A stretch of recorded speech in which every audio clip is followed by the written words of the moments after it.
Welcome everyone to Friday afternoon, May 14th. The Committee of Appropriations and Financial Affairs is gathered today to hear the testimony from Commissioner Figueroa, the Commissioner of DAFS, on the change package to LD 221, which is a continuation of the original budget that the governor prepared for us. Good to see everyone. It's a lovely day outside, so I'm sure we will be efficient today so we can all get out and enjoy this wonderful weather that we're having. I'll have the committee introduce themselves. We'll start with Representative Martin. Good afternoon. It's John Martin, House District 151, Northwestern Aroostook County. And Representative Millett. Good afternoon. Soen Millett, House District 71, Towns of Norway, Sweden, Waterford, and West Paris. Representative Hymanson. Good afternoon. Patty Hymanson, representing House District 4, parts of York, Wells, Sanford, and all of Ogunquit. Representative Fecto. Hello, everyone. Justin Fecto. I represent House District 86, which is part of Augusta. Representative Cloutier. Thank you, Madam Chair. Good afternoon, everyone. I'm Kristen Cloutier. I represent House District 60, which is part of my hometown of Lewiston. Representative Corey. Good afternoon. I'm Patrick Corey. I represent House District 25, which is part of Wyndham. Representative Cardone. Hello, I'm Barbara Cardone. I represent House District 127, part of Bangor. And Representative Fay. Afternoon, everyone. I'm Representative Jessica Fay. I represent House District 66, which is parts of the towns of Casco, Poland, and Raymond. Senator Davis. Good afternoon. I'm Paul Davis. I represent Senate District 4, which is all of Piscataquis County and parts of Somerset and Penobscot. Senator Bailey. Thank you, Madam Chair. I am Donna Bailey. I represent Senate District 31, which is Hollis, Leamington, part of Buxton, Saco, and Old Orchard Beach, which I can't wait to get to this afternoon after we adjourn. Good plan.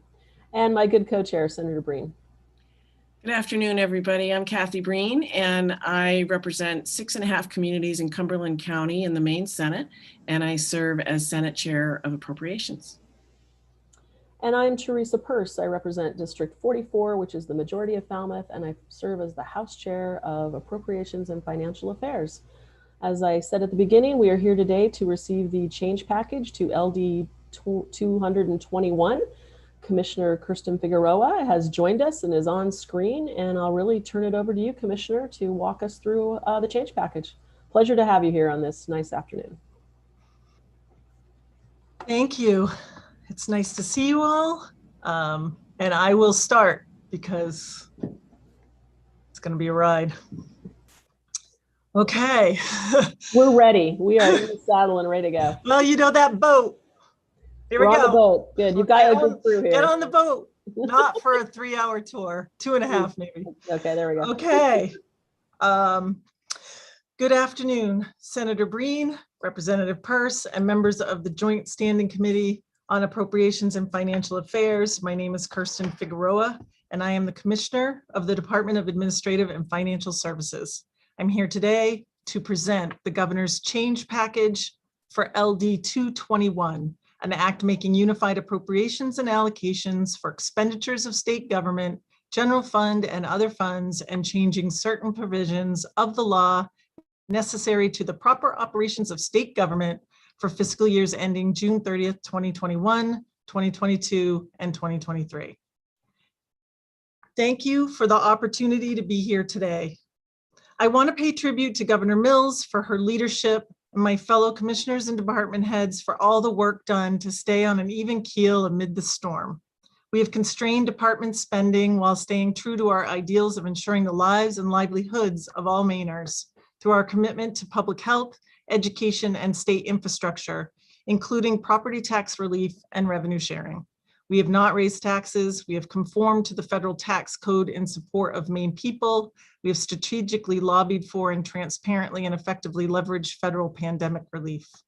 We have deployed a first in the nation vaccine campaign, and we are jumpstarting the economic recovery for every person in every corner of the state.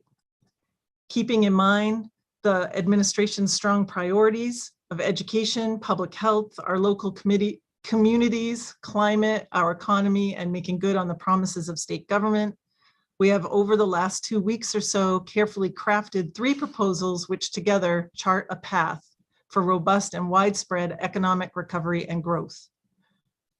First, the governor unveiled her Maine Jobs and Recovery Plan. This administration's proposal to invest more than $1 billion in discretionary federal relief funds allocated to Maine under the American Rescue Plan Act, meant to make historic investments in unaddressed needs and longstanding challenges to achieve 3 goals: the immediate economic recovery from the pandemic, long-term economic growth for Maine, and infrastructure revitalization. The plan draws heavily on recommendations from the Governor's Economic Recovery Committee and the state's 10-year economic development strategy, transforming these best-made plans into real action to improve the lives of our people and to strengthen the economy. We look forward to collaboration with the legislature as we further refine the specifics of these initiatives to meet these goals. We also presented a bond proposal aimed at rebuilding Maine's transportation system and conserving lands and waters. The proposal dedicates $100 million to maintain and upgrade Maine's transportation system through the Maine Department of Transportation, and also dedicates $40 million over 4 years to conserve lands and waters for Maine people through the Land for Maine's Future program. And most recently, Governor Mills unveiled the Part 2 budget for the 22-23 biennium, a proposal that makes a historic investment in Maine public schools and meets the statutory obligation to pay 55% of the cost of K-12 education for the first time in Maine's history.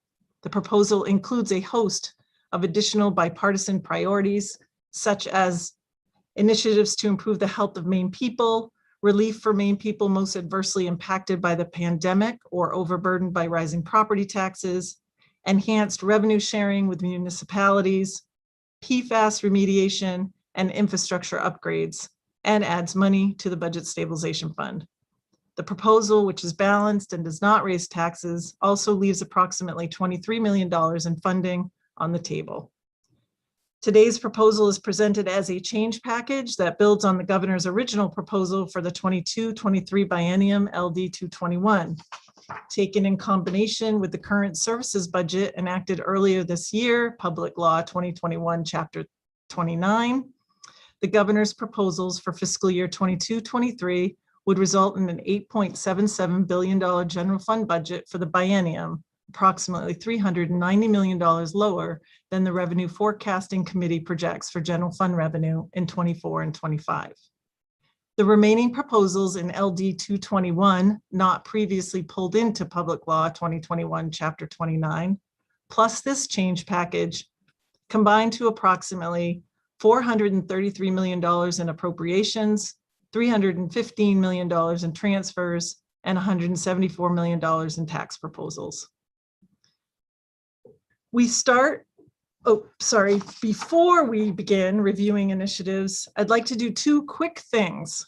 First, I'd like to take a moment to sincerely thank Jenny in my office and the entire staff of the Bureau of Budget, Andrew, Beth, Brenda, Daryl, Jean, Marietta, May, Missy, Robin, Sarah, Scott, Tyler, and Walter, for their unstoppable and unflappable resolve to pull this effort and document together. It has been long and hard, and I appreciate them immensely for staying with it. Second, I'd like to familiarize you with the format of the change package document. At the top of the page, there is a header that indicates if we are adding or amending LD 221. If the page indicates that we are amending, it could be that the initiative is being deleted, which will be indicated by a subheading, delete, or that it is revised. In the case where an initiative is being revised, the document will display what is currently in LD 221 under the word current, and the revised initiative right below it under the word revised. Commissioner, it's Representative Peirce. I just want to remind everyone that you received this in an email very recently, this entire package that was pulled together, so you can pull that up. And I'm not as sure I'm as savvy at this as Senator Breen, but I'll try to get it in the chat as well, just in case. Okay, thank you. Thank you. We start in the Department of Administrative and Financial Services. On page 1 of the change package, there is a new initiative reducing the allocation in the Accident, Sickness, Health Insurance Program's Internal Service Fund. As we discussed when I was reading this testimony, this entry is made to correct the amount included for cost of goods sold. The same initiative appears on page 4 and page 8 and page 9. Title V, Section 1666 specifies that cost of goods sold expenditures are not subject to legislative allocation, and these entries double count funds elsewhere. Page 2 of the change package deletes an initiative to increase the allocation in the Adult Use Marijuana Regulatory Coordination Fund. This allocation adjustment is not necessary. Page 3 continues with the Adult Use Marijuana Regulatory Coordination Fund. This is a new initiative reducing headcount and personal services. The baseline for this program included 3 temporary positions, which should have been removed. Page 4 is the Alcoholic Beverages General Operation Program adjustment for cost of goods sold that I just spoke about. Page 5 increases funding in the Bureau of Budget for ongoing operating costs. The Bureau is underfunded and has been for years, and routinely has to delay payment for expenses at the end of each year. On page 6 is the Capital Construction and Improvement Reserve Fund.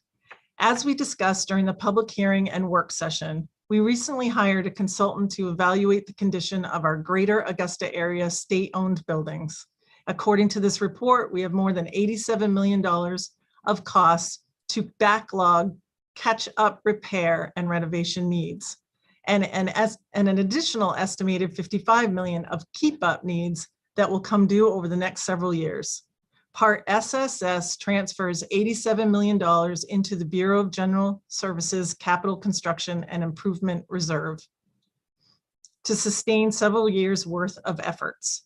Catch-up efforts include all 6 major building systems, including roof, building envelope, which is insulation, walls, exterior, foundation, HVAC, electrical, plumbing, and interiors. These amounts do not include new construction needs, such as the new chief medical examiner facility or replacement for certain public safety spaces, such as the specialty vehicle garage or the Troop D headquarters. We will continue to use our main government facilities authority bonding for these efforts. In light of this $87 million proposal, page 6 deletes the $2 million appropriation request for capital repair and construction funding in the Bureau of General Services. Page 7 provides allocation in 22 and 23 to begin funding of the state's capital needs supported by the funds transferred in Part SSS. Additionally, we propose deleting the change to the year-end cascade included in Part F, as the funding in Part SSS will provide funding for several years. Page 8 is the adjustment for cost of goods sold in the Central Services Purchases Program. Pages 9 and 10 include 3 new initiatives for the information services. The first is the cost of goods sold adjustment. The second initiative relates to the initiative to move 4 positions to be trained and hired to do in-house much of the radio network operations work currently being performed by an external vendor. In the change package, we've changed the 4 positions that we are moving, which increases the initiative by approximately $67,000 over the biennium. So the plan to move positions from the Internal Service Fund to the General Fund stays. We just adjusted the positions that we're moving. The third initiative provides a one-time $3 million appropriation to replace aging technology equipment. The next initiative on page 11 is in the Public Improvements Planning Construction Admin Program. This initiative establishes 2 occupational health and safety compliance assistant specialist positions. The positions will staff the Office of Safety and Environmental Services, previously abolished, and provide asbestos, lead, mold, contaminant, and indoor air quality assessment and mitigation oversight services for public schools and state facilities. Additionally, the positions will consult with leased space personnel on landlord compliance with air volume and quality in leased space. The final initiative in DAFS on page 12 provides increased funding necessary to fund the reimbursements to municipalities under the tree growth law. Part J of the language document updates statutory language for this law. We move to the Department of Agriculture, Conservation, and Forestry on page 13. Within the Animal Welfare Fund program, the first initiative establishes one district humane agent in the other special revenue funds account. This position will provide coverage statewide and assist with inspecting facilities in southern Maine. The second initiative establishes one limited period position ending in June 2023. This position will help streamline critical field activities and responsibilities among active field agents. In August of 2018, the Committee to Review Maine Animal Cruelty Investigations recommended adding staff to this program. On page 14 in the Bureau of Agriculture, there are two initiatives being deleted from LD 221. Part Q transfers $15 million to the Department of Agriculture, Conservation, and Forestry to support the necessary work of abating, cleaning up, or mitigating the threats or hazards posed or potentially posed by PFAS contamination impacting agricultural producers in the state and the food supply, to provide support to impacted farms, to support critical PFAS research necessary for farm viability, and to otherwise allow for the department to strategically and effectively respond to PFAS concerns and issues as they arise. The department is requesting an allocation for these funds on page 16. Continuing with the Bureau of Agriculture on pages 15 and 16, there are 6 new initiatives. The first initiative establishes one inspector process analyst coordinator for the Maine Meat and Poultry Inspector program. This position will administer day-to-day operations in the Maine Meat and Poultry Inspection Program, which has experienced increasing demand with the new Cooperative Interstate Shipment Program, and address a weakness identified by the USDA Food Safety Inspection Service during an on-site audit in 2018. The second initiative establishes one toxicologist that will manage the Bureau of Agriculture, Food, and Rural Resources' overall efforts to implement recommendations from the Governor's PFAS Task Force. The third initiative establishes one limited period agriculture compliance officer position to work directly with farmers impacted by PFAS.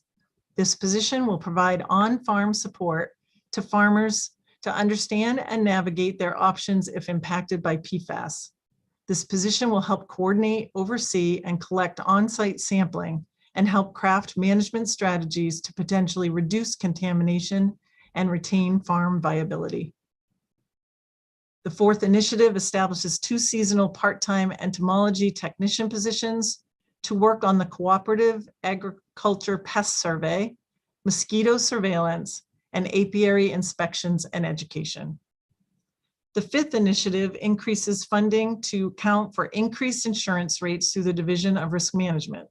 This initiative also appears on pages 17, 18, 22, and 27. The final initiative establishes the allocation for funds referenced in Part Q. On page 17, there are new initiatives for the Division of Forest Protection. The first initiative is the increase in insurance costs. The second initiative establishes allotment to upgrade and repair aircraft for the Forest Protection Division. Part QQQ of the language document transfers $6.7 million to the Department of Agriculture, Conservation, and Forestry's Division of Forest Protection Aerial Fire Suppression Fund. Page 19 proposes the deletion of a position allocation initiative from LD 221. The wording is corrected and the initiative reproposed on page 20. On page 20, in the Geology and Resource Information Bureau, the first initiative establishes one Public Service Manager 2 position. This position will be the full-time state geologist, as referenced in MRSA 12, Section 543, separate from the Director of the Bureau of Resource Information and Land Use Planning. There is language in Part YYY that goes with that initiative. The second initiative transfers and reallocates one Planner 2 position to 100% general fund. The next program on page 21 is the Harness Racing Commission. This initiative increases the other special revenue funds allocation to align with revenue changes in the May 2021 Revenue Forecasting Committee report. Within the Land Management and Planning program on page 22, the first initiative provides funding to increase the weeks of one park ranger position from 26 to 52 weeks in order to keep up with increasing recreational demands on public lands. The second initiative reflects the increased insurance costs.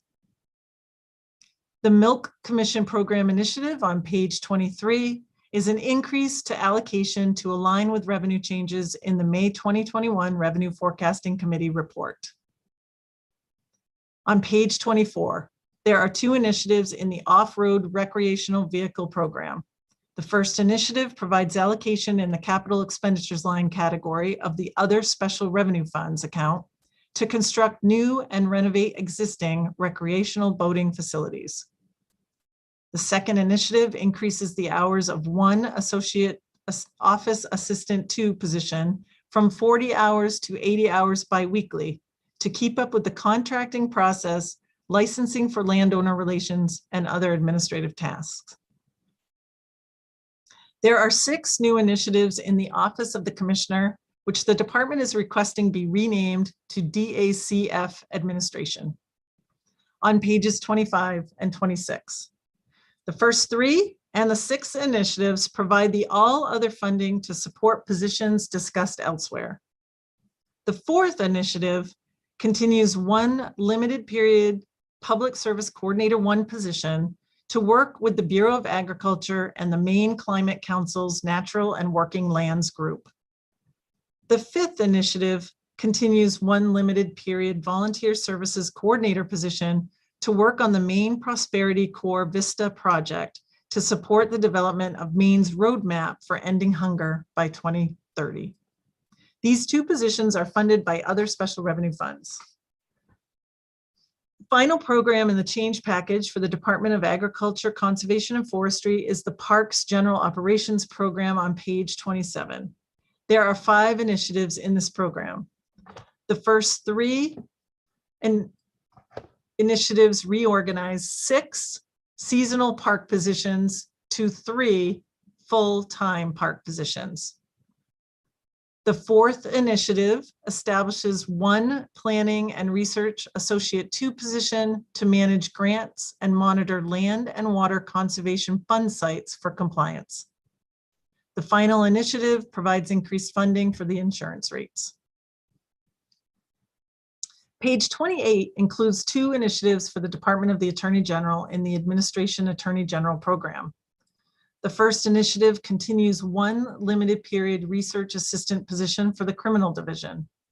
The Office of the Attorney General has been awarded a subgrant from the U.S. Department of Justice Office on Violence Against Women to institute the Maine Victim Witness Advocate Coordinator Pilot Project. To enhance prosecution throughout Maine, the position will provide technical assistance and training, as well as statewide representation for victim witness advocates in Maine. The second initiative establishes one Assistant Attorney General position dedicated to supporting the Department of Labor in ensuring compliance with state labor laws and protection for Maine's workers. Moving to page 29, We are in the Baxter State Park Authority. The first initiative is a revision to an existing initiative in LD 221. The current version establishes one seasonal grounds and equipment supervisor position for 26 weeks and 3 seasonal groundskeeper 2 positions for 24 weeks. The revised initiative changes the classification name to utilize position classifications specific to the Baxter State Park Authority. One seasonal Baxter Park Trail Crew Leader and 3 Baxter Park Trail laborers. There is a small increase to the other special revenue fund allocation based on this change.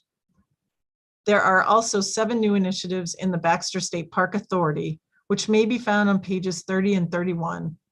All initiatives are allocation increases in the park's other special revenue funds.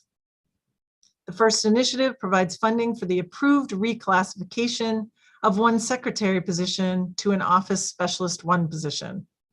The second initiative continues and makes permanent one Baxter Park Enforcement Ranger position established by financial order. The third initiative increases the weeks for 12 seasonal positions by 1 week to allow sufficient time to clean up the campground before winter. The fourth initiative establishes one seasonal 24-week Baxter Park Campground Ranger position to support flexibility in scheduling campgrounds and gatehouses across Baxter State Park. The fifth initiative continues and makes permanent one seasonal Baxter Park Winter Ranger position previously established by financial order. The position will work in the winter season to steward 3 campgrounds, interact with hundreds of visitors, and respond to emergencies on the west side of Katahdin.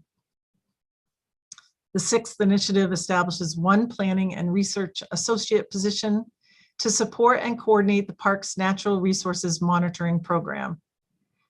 And the final initiative provides funding for the approved reorganization of one public service manager 1 position to a director of natural resources. Page 32 starts the changes for the Department of Corrections. The first initiative in the administration account requests funding for technology costs associated with the reopening of the Down East Correctional Facility, inadvertently left out of the Down East reopening operations cost request in LD 221. The second initiative on page 33 in the Correctional Medical Services Fund requests funding to cover the increased costs of treatments related to hepatitis C, medication-assisted treatment, including methadone medications and other expanded services, and intensive mental health services specific to women, as there's already a program for men. Next, on page 34, there is an increase in the Juvenile Community Corrections Program. This will fund a new juvenile community-based housing and programming effort as part of the Division of Juvenile Services' most recent strategic plan. The funding is available from a reduction in the headcount and personal services in the Long Creek Youth Development Center, which is on page 35 of this document. The second initiative on page 35 transfers one juvenile program worker position from the Long Creek Youth Development Center program to the Department of Education for the creation of one restorative justice coordinator. The coordinating initiative in DOE is on page 50. We will now move to the Department of Defense, Veterans, and Emergency Management. On page 36, the first initiative deletes the request for allocation related to the range change of 6 military firefighter supervisor positions and 3 assistant military fire chief positions, as these were funded administratively. On page 37, there is one new initiative for the Military Training and Operations Program. This initiative provides a one-time allocation of funds for the state's share of maintenance, repair, capital improvement, modernization, and energy efficient projects for the Maine, Army, and Air National Guard readiness centers and support facilities. The federal expenditures match is estimated at $7.6 million. Part RRR transfers $6.8 million to support this initiative. The Maine National Guard has over 150 buildings across the state where they organize, train, and equip their units. These 150 buildings total over 200 million square feet and over 2 million square feet and have an average age of 39 years, with the oldest building built in 1933. This budget will fund projects to correct non-compliant code, health, and life safety deficiencies, replace failing systems to prevent further facility deterioration, update facilities to current standards and authorizations, and correct energy inefficiencies. This investment in our main National Guard infrastructure will provide for better training, increase unit readiness, provide safer worker environments for our service members, improve morale, and display attractive and efficient buildings within our communities. I will now move on to the Veteran Services Program. On page 38, there are 3 initiatives from LD 221 that we are proposing to uninclude. The elimination of 1 part-time office associate 2, a reduction of all other for temporary office staff and temporary groundskeeping staff, and a one-time reduction in the Veteran Services Program. On page 39, there are 3 new initiatives for the program. The first initiative continues and makes permanent 1 full-time public service coordinator 1 position and 1 office specialist 1 position authorized for 60 hours biweekly, which were established when the Veterans Administration's GI Bill state approving agency office transferred from the University of Maine system. The initiative also provides for related all other costs. Federal Public Law Veterans Healthcare and Benefits Improvement Act 2020, enacted on January 5th, 2021, stipulated that an SAA could not be administered at or co-located with a university or university system whose courses or programs of education would be subject to approval under this chapter by the state approving agency in that state. To avoid losing federal recognition and be disbanded, the program was transferred from the University of Maine system to the Department of Defense, Veterans, and Emergency Management, Veteran Services Program, Federal Expenditures Fund, through a cooperative agreement with the Veterans Administration.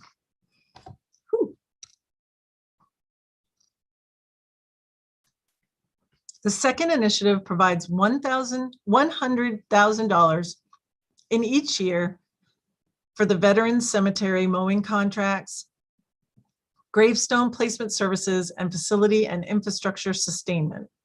Workload at the Southern Maine Veterans Cemetery is increasing significantly. The 3-person crew, which is often short-staffed, cannot keep up with the groundskeeping, gravestone setting, and burials. This initiative funds a groundskeeping contract. Additionally, the Bureau anticipates a 25% increase to the gravestone setting contract in the Augusta cemeteries. And finally, this initiative will fund ongoing facility and infrastructure sustainment activities, the most urgent of which is the engineering investigation of structural integrity issues at 4 vacant columbarium walls in the Augusta Veterans Cemetery. Final initiative on page 39 deappropriates $100,000 from the Veterans Services Program and appropriates it to the Veterans Homelessness Prevention Partnership Fund on page 40 as intended by Public Law 2019, Chapter 504. These funds may not lapse and must be carried forward from year to year. Moving on to the Department of Economic and Community Development on page 41. There is one initiative in the department to increase the allocation in the Office of Tourism's other special revenue funds account to align with revenue changes in the May 2021 Revenue Forecasting Committee report. We will begin with the Department of Education in the Child Development Services CDS account. On page 42, we propose to delete the original initiative included in LD 221 to eliminate a position and increase all other in the special teams account for services to be provided by CDS. See also page 53. The new proposal on page 43 requests to transfer the position, which will focus on CDS financial transactions and management, to the special services team, The corresponding transfer initiative is on page 54.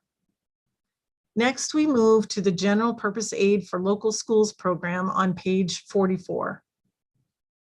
The first initiative increases the allocation in the Other Special Revenues Fund account to reflect the increase in casino revenue designated to support the K-12 program as projected by the May 2021 Revenue Forecasting Committee report. The second initiative increases the General Purpose Aid for Local Schools General Fund appropriation by $74.3 million in FY22 and $109.3 million in FY23. This increase will enable the state to achieve the 55% state funding level. Governor Mills, Commissioner Macon, and the entire administration are proud of this proposal that achieves 55% for the first time since it was approved by the voters in 2004. The third initiative in this program is an increase of $1.5 million in each year for the Aspirations program to account for the rising number of high school students participating in college classes. The final initiative in this program provides a one-time appropriation to the Maine School of Science and Mathematics to offset some of the financial impact of the pandemic. On page 45 in the leadership team, there is a revision to one initiative. The original proposal included the reorganization of 2 positions. The revision identifies that there will only be 1 position reorganized. There are 2 new initiatives in this program on page 46. The first provides funding for the approved reorganization of 1 senior planner position to a public service manager 2 position. The second initiative transfers 1 public service coordinator 2 position from the learning systems team to the leadership team in the same fund. The corresponding initiative is on page 47. The next initiative is on page 48 and transfers 1 education specialist 2 position, the related all other, and the local foods program from the school finance and operations program to the local foods program. The corresponding initiative is on page 51. Page 49 includes an allocation for the National Board Certification Salary Supplemental Fund. The allocation is supported by a transfer in Part EE and funds the salary supplement payments for teachers with National Board Certification in accordance with Title 20A, Section 13013-A. Page 50 includes the transfer of the position as part of a collaborative restorative justice project from the Department of Corrections as discussed on page 35. Page 51 includes the position transferred to the local foods program just discussed. And on page 52 in the special services team, there is 1 revision. The original proposal reallocated the cost of a position to 100% federal expenditure fund. The revised initiative reallocates the cost of a public service executive versus public service manager to approved reclassification in Public Law 2021, Chapter 29, between 2 federal accounts within the same program in order to reflect the work effort in the appropriate account. The initiatives on pages 53 and 54 relate to the initiatives discussed on pages 42 and 43. We now move on to the Department of Environmental Protection. The first initiative is on page 55 in the administration program and establishes 1 environmental specialist 4 position to adequately manage the climate plan rulemaking required for hydrofluorocarbons, appliance standards, and sea level rise. DEP must have dedicated, competent state personnel to devote their time and expertise needed for this large, time-consuming, and extremely important undertaking. The next initiative in the air quality program on page 56 provides $400,000 in one-time funds to support the state forest carbon mapping project. The department proposes to partner and contract with other entities to obtain high-resolution vegetative cover imagery and to calculate carbon sequestered by landowners to support carbon sequestration incentive programs. There are 3 initiatives in the Maine Environmental Protection Fund on page 57. The first initiative establishes 6 positions and related all other to support land use licensing activities. Maine's 10-year economic plan and the Economic Recovery Committee identified environmental permitting efficiency as an area needing improvement to support investment and economic growth. The volume of permit applications received by the Land Resources Bureau continues to exceed what project managers and stormwater engineers can review within the timeframe reasonably expected by the public. Even with the economic impact of COVID-19, development activity and demand for permits remains strong, in large part due to solar projects. DEP has needed to extend the guaranteed processing times for permit applications by a month or more, causing further delays for development projects. The second initiative on this page establishes 17 positions, 11 permanent and 6 limited period, to adequately identify and manage PFAS at regulated facilities, private drinking water supplies, farms, wastewater treatment facilities, and many other locations all across Maine. Work done to date at just a few sites has shown us that the likelihood of identifying additional PFAS contamination at other sites is quite high, and efforts to ensure citizens have safe water to drink is substantial, time-sensitive, and time-consuming. While a great deal of work could possibly be accomplished by contractors, DEP must have competent state personnel to develop plans, review results, manage data, and engage with property owners, citizens, and other government officials. The final initiative on this page provides a one-time allocation of funds to support a competitive grant program for the upgrade of municipal culverts at stream crossings. This allocation is supported by the transfer of $5 million from the general fund unappropriated surplus in Part S. Page 58 includes a new initiative in the remediation and waste management program. Uncontrolled sites, other special revenue funds account to support the treatment of drinking water, environmental testing, and management of contaminated waste caused by PFAS. This allocation is supported by a $25 million transfer included in Part R. The final initiative for the Department of Environmental Protection is in the Water Quality Program. This request funds an approved reclassification of one assistant environmental engineer position to an environmental engineer position. Moving to the executive department.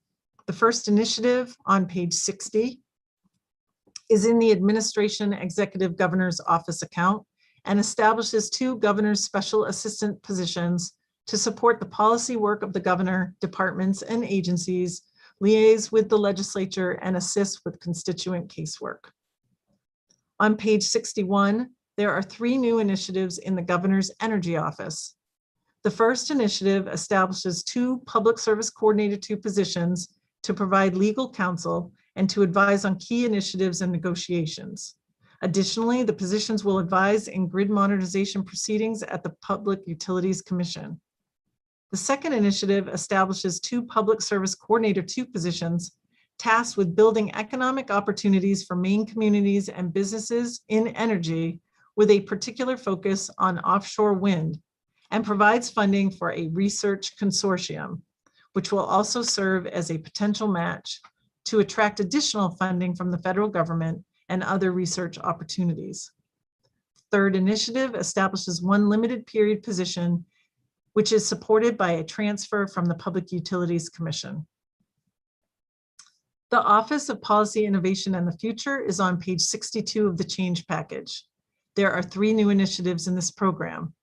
The first initiative provides $1.5 million of general fund in each year for the Green Communities Emissions Reduction Planning Technical Assistance Program. This request provides funding in accordance with the state's 4-year climate action plan to provide technical assistance and funding to regional organizations, nonprofit providers, and municipalities for local climate planning activities and emission reduction projects. The second initiative establishes 2 Public Service Coordinator 2 positions and 1 Public Service Coordinator 3 position to support partnerships with Maine cities and towns, resiliency planning for sea level rise and statewide adaptation policy and housing, land use policy in accordance with the governor's housing agenda, and manage legislative incentives. The final initiative provides $1.2 million in one-time funding to fund municipal resilience planning and implementation grants in both 22 and 23. The next item on page 63 is one initiative for the Finance Authority of Maine. The initiative provides $10 million per year to the Maine State Grant Program that provides need-based grants to Maine undergraduate students to help with the cost of higher education. This funding would increase minimum grant awards to $2,500. Part XXX amends the statutory minimum payment under this program from $1,000. The Human Rights Commission initiatives may be found on pages 64 to 66. The first 3 initiatives on pages 64 and 65 revise items in LD 221. The first increases funding in technology and general operating costs by approximately $43,000 over the biennium. The second changes the hours of a paralegal position to 64 hours biweekly rather than 40 hours biweekly. And the third revises a range change proposal, which reduces the funding need by approximately $28,000. On page 66, the first new initiative proposes to continue 1 limited period position established by financial order and eliminate a paralegal position and transfer all other to fund the position. The second initiative provides for retroactive pay for a reclass. We will now move to the Department of Health and Human Services. We begin in the additional support for people in retraining and employment, AKA Aspire program. There's one initiative on page 67, which continues 7 limited period senior planner positions previously established by financial order. These positions provide regional oversight to ensure that departmental requirements, contractual and statutory, are met at the contractor sites across the state. These senior planner positions are vital to ensure quality services are routinely delivered to Aspire participants. On page 68, there is one initiative in the Child Care Services Program to continue 1 limited period financial resources specialist position to serve as a child care subsidy program specialist and provides funding for related all other costs. This position is critical to carry out the day-to-day operations of the Pediatric Mental Health Care Access Program. This position ensures all grant requirements are met, attends required grant meetings, submits reports, provides oversight of contracts, maintains a website to provide resources to the public, coordinates the advisory board and executive committee, and provides oversight of the grant budget. The next initiative is in the Community Services Block Grant Program, page 69, and continues 1 limited period Social Services Program Specialist 2 position to serve as the State of Maine Community Services Block Grant Program Grant Manager. Due to increased federal requirements and recent audit findings, the department requires greater oversight and management of CSBG activities. During the pandemic, coronavirus relief funds almost doubled the funding available to contract providers. With the additional funding came distinct requirements that need to be coordinated with baseline CSBG funding. This position is critical to achieving the objectives of the CSBG and CRF programs. Page 70 deletes an LD 221 initiative transferring and reallocating a position. Page 71 deletes an LD 221 savings initiative in the DHHS Central Operations Account. There are 4 new initiatives in the Central Operations Account on pages 72 and 73. The first establishes one Public Service Manager 3 position to serve as the Health Information Technology Coordinator. Maine's Health Information Technology, HIT, infrastructure involves several DHH offices, other state agencies, federal agencies, and collaboration with several non-governmental participants such as health systems. Working closely with Maine's Office of Information Technology, the Maine HIT coordinator is responsible for coordinating and implementing statewide HIT strategies that aim to improve the health of all Mainers. Responsibilities of this program would include leading the state's efforts to implement a HIT strategic plan to support a transformed healthcare system, aligning federal and state policies and regulations around HIT efforts, and identifying federal funding opportunities and developing Medicaid funding documents.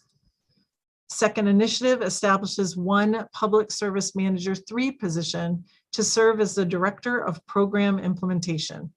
This position will be responsible for aligning policy development to program implementation in service of delivering improved health and human services outcomes for Mainers.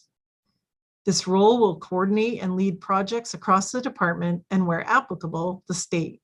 The position was identified as a priority prior to the COVID-19 pandemic and has become a bigger priority in the intervening months, with the department leading statewide efforts such as COVID testing. The third initiative establishes one Public Service Coordinator 2 position to serve as a senior financial analyst for Maine Care-related analysis. The final initiative on page 73 establishes 5 limited period positions and provides funding for related all other costs. Over the past year, DHHS has processed 46% more contract documents than it does over a normal year, and this increase has strained the division. Due to the pandemic and federal relief bills, notably the American Rescue Plan, the department is projecting the level of contracting to be consistent or higher for the foreseeable future. These limited period resources will ensure accuracy and timeliness. On page 74 is a proposal to delete 2 LD 221 initiatives from the Developmental Services Community Program, a one-time savings proposal, and a transfer and reallocation of a position.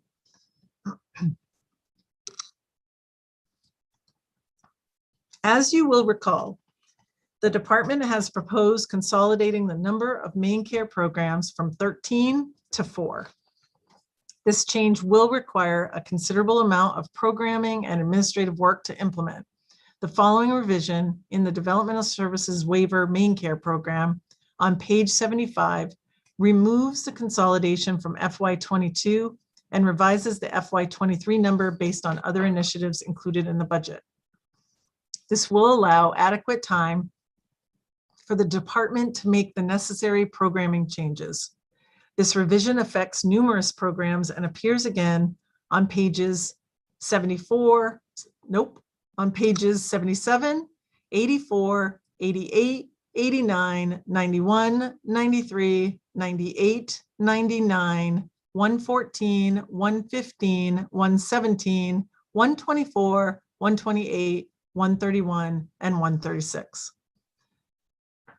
Page 76 adds 2 new initiatives for the Developmental Services Waiver Maine Care program. The first initiative provides funding to increase rates for family-centered homes and shared living providers under the Section 21 and Section 29 waivers. The Family Center Home model of support is derived from the adult foster care model, which was initially established upon the closure of the Pineland Center. The rates for this model were not included in the initial calculations of the impending rate increase for home and community-based services within the Maine Care Benefits Manual, Chapter 3, Section 21 group homes. The model is currently in transition as the department implements the federal home and community-based service rate setting rule. At the time the rate increase is awarded, the providers will be asked to make changes to ensure HCBS settings compliance or transition their programs to shared living. During the pandemic, under Appendix K authority, the department changed the policy and rates for shared living when more than one resident is served. This was done to make additional shared living opportunities available during the emergency. The policy has been successful and will now be made permanent with this rate change. This will also support permanency for those who moved to shared living under the emergency policy. This initiative also appears on pages 78, 90, and 104. The Families First Coronavirus Response Act authorized a 6.2 percentage point increase in the FMAP through the end of the quarter in which the U.S. Secretary of Health and Human Services continues the pandemic-related public health emergency. The current emergency extends into July, making the FMAP increase available through the first quarter of state fiscal year 2022. The second initiative on page 76 recognizes the general fund savings in the Developmental Services Waiver Main Care Program associated with the extension of the federal Medicaid medical assistance percentage through quarter one. This initiative affects numerous programs and appears again on pages 78, 90, 92, 94, 105, 108, 116, 118, 126, and 137. The total general fund impact is a de-appropriation of $47.7 million. We've already covered the initiatives on page 77 and the first initiative on page 78. The second initiative on page 78 adjusts the Developmental Services Waiver Supports Other Special Revenue Fund account to align the allocation and revenues with the May 2021 Revenue Forecasting Committee report. There is a corresponding adjustment to the general fund account. If service provider tax revenue increases, fewer general fund dollars are necessary to provide the same level of services. Adjustments related to the May 2021 Revenue Forecasting Committee report are also on pages 90, 104, 116, 118, 126, and 132. The total general fund impact is an appropriation of $5.1 million in each year of the biennium. The final initiative on page 78 relates to the FMAP change and has already been discussed. There are two new initiatives in the disproportionate share Dorothea Dix Psychiatric Center program on page 79. The first initiative establishes an emergency response training coordinator position and reduces funding in all other to fund the position. Emergency preparedness is a requirement of all hospitals certified by the Center for Medicare and Medicaid Services.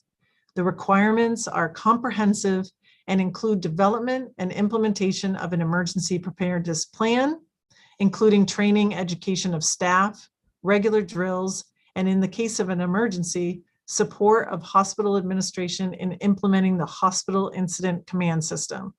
This is currently provided under contract. The position has been integral to the success of DDPC during the current COVID-19 pandemic.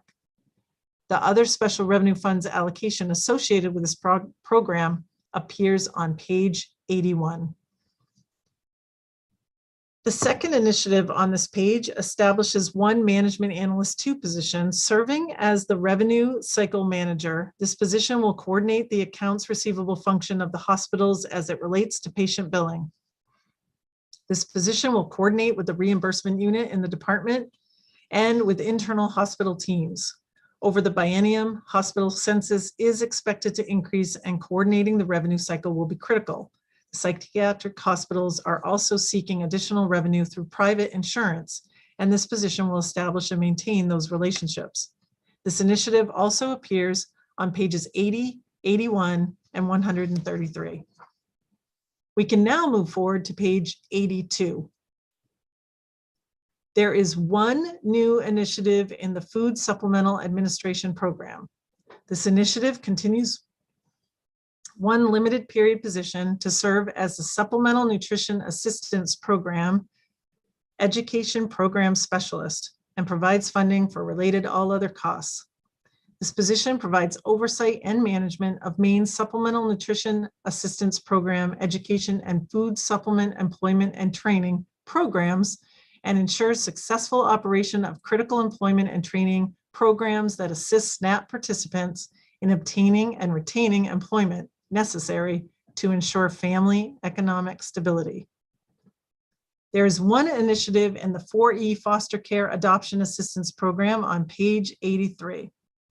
This initiative provides one-time funding for the structural gap for the cost of 4E eligible kids in care. This will temporarily mitigate the projected shortfall in fiscal years 22 and 23 and further stabilize the funding of the program. This initiative also appears on page 135 in the state-funded foster care assistance program. The general fund impact is $4.6 million in each year.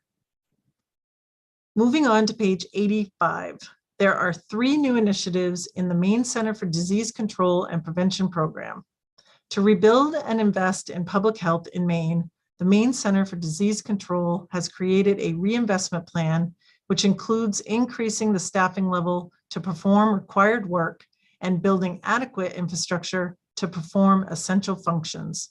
The first initiative establishes 1 public health educator 3 position for the Maine immunization program. The second initiative establishes 7 epidemiologist positions, 2 public health educator 3 positions, and 1 senior health program manager position for the epidemiology program, and reduces funding in all other to fund the positions. And the third initiative establishes 2 management analyst 2 positions.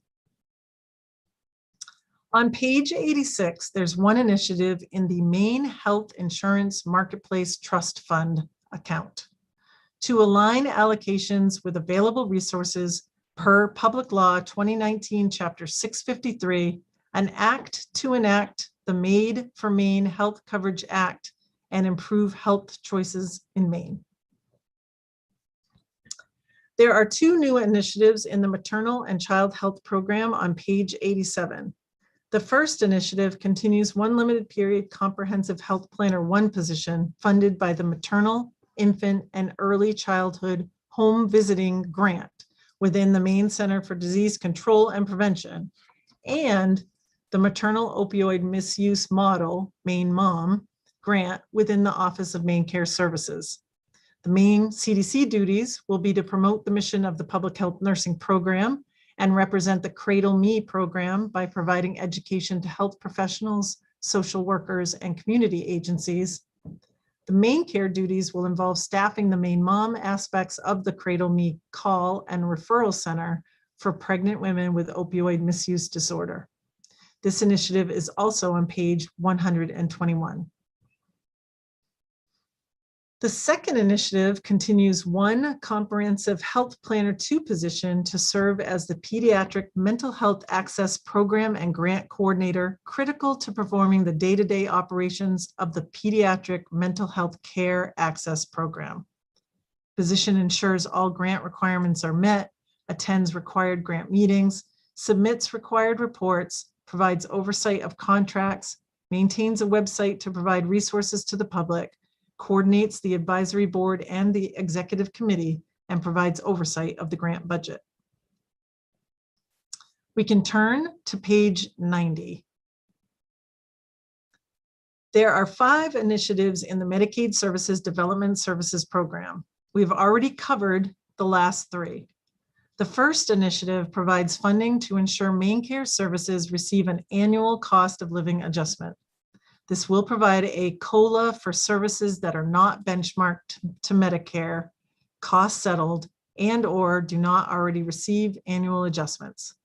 This initiative also appears on page 101. The general fund cost in fiscal year 23 is $8.4 million. The second initiative provides funding to implement recommended rates from a rate study of substance use disorder intensive outpatient program services. Implementation of these recommended rates, due to be finalized in spring 2021, aligns with the recommendation from Maine Care's comprehensive rate system evaluation to prioritize rate studies of behavioral health services, and also reflects the importance of ensuring adequate rates for this critical service, especially given the impact of COVID-19 on substance use and overdose deaths. This initiative will increase Maine Care rates to ensure Maine Care members have access to high-value services. We will move on to the medical care payments to providers program on page 95. There are a number of revisions to LD 221 initiatives. The first updates the appropriations and allocations for the new intensive outpatient program for high acuity Maine Care members to address the gap in Maine's behavioral health system. The original fiscal estimate was prepared prior to receiving the rate study, which is now in and is considerably higher.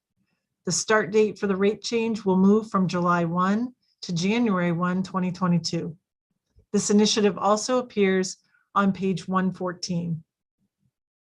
The second revision, starting at the bottom of page 95 and continuing on page 96, updates the rates used for the initiative to increase rates related to Maine Care Benefits Manual, Chapter 3, Section 97, Appendix D, Principles of Reimbursement for Child Care Facilities, resulting from a rate study to ensure services will meet the requirements of the Family First Prevention Services Act. The rate study was completed this spring, enabling the department to provide an updated figure. The initiative also appears on page 107 and 109. The next initiative in the middle of page 96 updates the initiative related to the Section 113 non-emergency transportation, or NET, broker payments. This initially was proposed as a savings initiative. However, given the public health emergency maintenance of effort requirement, costs are slated to increase in fiscal year 22. There were 298,000 Maine Care members at the start of the pandemic in February 2020. There are 350,000 Maine Care members in April 2021. This increase in membership directly contributes to the increase in net. Family planning claims are entitled to 90% federal financial participation, compared to approximately 64% for typical claims. Better identification of family planning claims will enable the department to claim the appropriate enhanced match. The initiative at the top of page 97 is revised to reflect the department's updated projection for adjusting the match rate used when paying these claims. The Center for Medicare and Medicaid Services has directed state Medicaid agencies to reduce reimbursement for 340B drugs due to drug manufacturers offering 340B entities discounts from 20 to 50%. The Office of Maine Care Services does not currently reimburse 340B drugs differently than other drugs, and therefore cannot receive rebates on 340B drugs. However, at the bottom of page 97 and top of page 98 is the revision to the initiative to establish a reimbursement methodology that reimburses 340B providers at the approximate cost of 340B physician-administered drugs, delaying the implementation until fiscal year 23. The next revision in the middle of page 98 delays the implementation of the initiative to develop a preferred drug list and prior authorization process for physician-administered drugs, where there are more cost-effective biosimilar equivalents. This initiative will achieve cost savings without adversely impacting the treatment provided to Maine Care members. Savings will come from moving market share from highly utilized brand name physician-administered medications to the lowest net cost biosimilar with proven efficacy. The remaining revisions in this program were covered earlier in my testimony.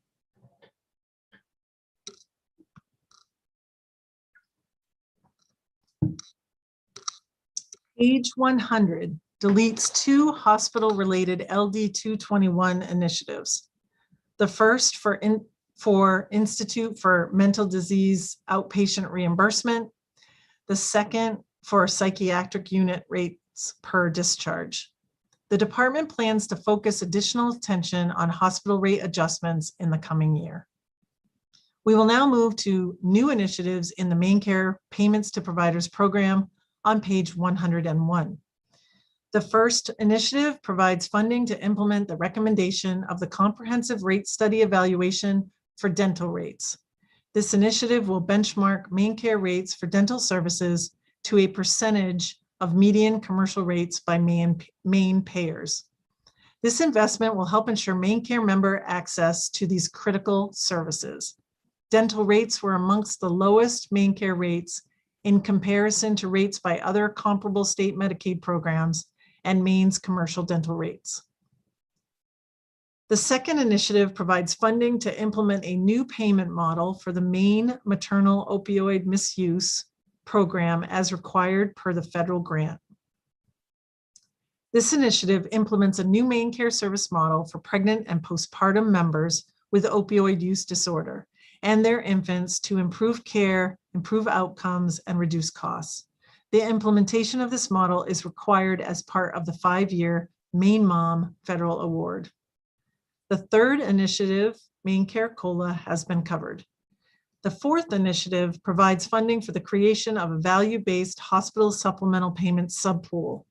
The distribution of subpool funding will be through a value-based model that increases hospital accountability for performance and incents engagement with delivery system reform. Turning to page 102, the first initiative on the page provides funding to establish a pilot program to provide reimbursement for structured recovery housing services that support parents with substance use disorder who are at risk of becoming or currently are involved with child protective services. Services provide interventions to address housing, transportation, food, interpersonal safety, and toxic stress. The focus is on establishing helpful, independent living for the family unit. This service will utilize a value-based payment approach by incentivizing the delivery of high-quality services that reduce healthcare costs and improve quality of care. This pilot proposal is currently under review by CMS as part of 1115 substance use disorder IMD exclusion waiver. The second initiative provides funding for a pilot for evidence-based parenting programs designated for parents identified with substance use disorder risk factors, focused on enhancing the child's behavioral and regulatory capabilities and strengthening parent-caregiver attachment. An additional pilot is targeted for providing enhanced coaching and supports for families working toward reunification. These services mitigate risk of parental SUD risk factors and strengthen attachment and positive parenting skills with their children. The pilot proposal is currently under review by CMS. The next initiative provides funding for a new service to support individuals with chronic homelessness in securing and maintaining housing. This initiative is based on evidence-based principles around the impact of housing on health outcomes, and reducing healthcare costs.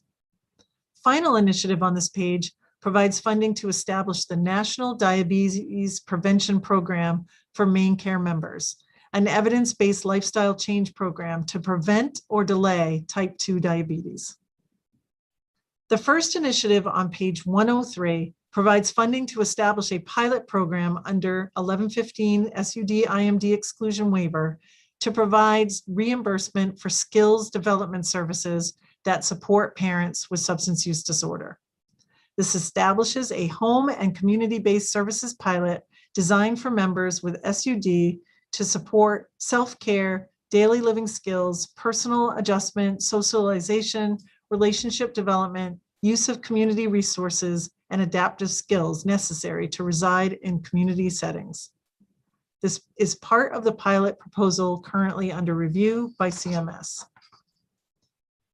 The second initiative provides funding to standardize Medicare benchmark across numerous sections of Main Care policy.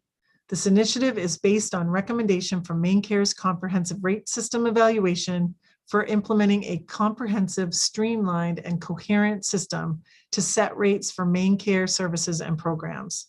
This recommendation was a top priority in the RSE based on the clear case for investment given low relative reimbursement and high potential to reduce downstream costs and improve member health based on the services involved. Services include PT, OT, APRN, podiatry, vision, physicians, imaging, and speech and hearing. This initiative will provide a net increase to Main Care rates to ensure that Main Care members have access to high value services. ACA physician services will remain at 100% Medicare. The third initiative provides funding for an anticipated increase in the available supply of PNMI-B substance use disorder treatment beds resulting from approval and implementation of Maine's 1115 Institute for Mental Disease Exclusion Waiver for SUD. Maine's 1115 IMD waiver allows MaineCare to expand access to substance use disorder treatment by increasing the bed capacity limit for Section 97 Appendix B PNMI SUD treatment facilities. We anticipate an increase in residential treatment capacity services as a result of this change. The fourth initiative on this page provides funding to increase rates for MaineCare Benefits Manual, Chapter 3, Section 97, PNMI Appendix B SUD facilities.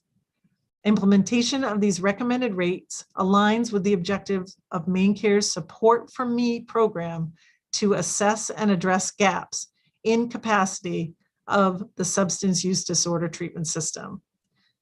Maine's 1115 SUD IMD exclusion waiver to enable reimbursement of these services for MaineCare adult members, and also reflects the importance of ensuring adequate rates for this critical service, especially given the impact of COVID-19 on substance use and overdose deaths.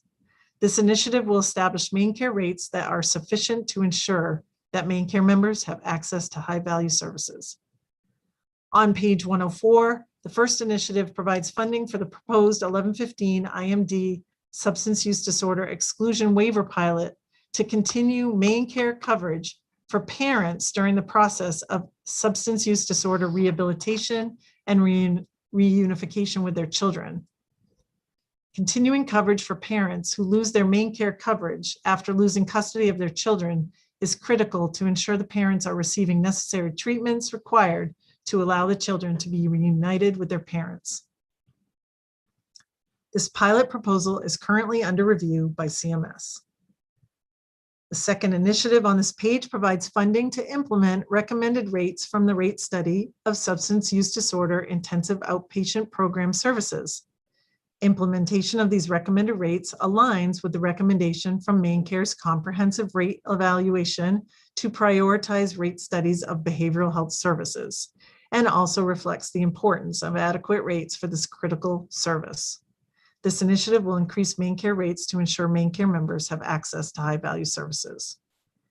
And the third initiative on page 104 provides funding to implement a coordinated specialty care model to treat members for a first episode of psychosis. Coordinated specialty care is an evidence-based early intervention program for transition age youth in the early stages of psychotic disorders that demonstrates improved quality of life and functioning, reduces disability, decreases hospitalizations and length of hospital stays, as well as diversion away from criminal justice involvement. The initiative is needed to establish this program within MaineCare policy and fund a bundled rate necessary for service delivery of this model. This initiative also appears on page 115. The last two initiatives on this page were discussed previously. The first initiative on page 105 provides one-time funding of more than $22 million in support to support hospitals in their response to the COVID-19 pandemic. This funding will be dispersed through supplemental payments. The COVID-19 pandemic has resulted in increased costs and lower service utilization at hospitals. The second initiative was already discussed.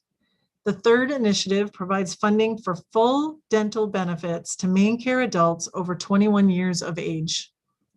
Coverage of preventive and routine dental care for adults will enable earlier identification and correction of issues before more costly procedures, including emergency care, are needed. Evidence suggests that good oral health is associated with improved mental and physical health outcomes and better employment prospects for members.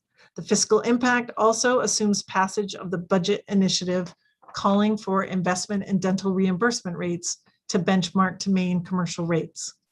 There is accompanying language in Part CCC.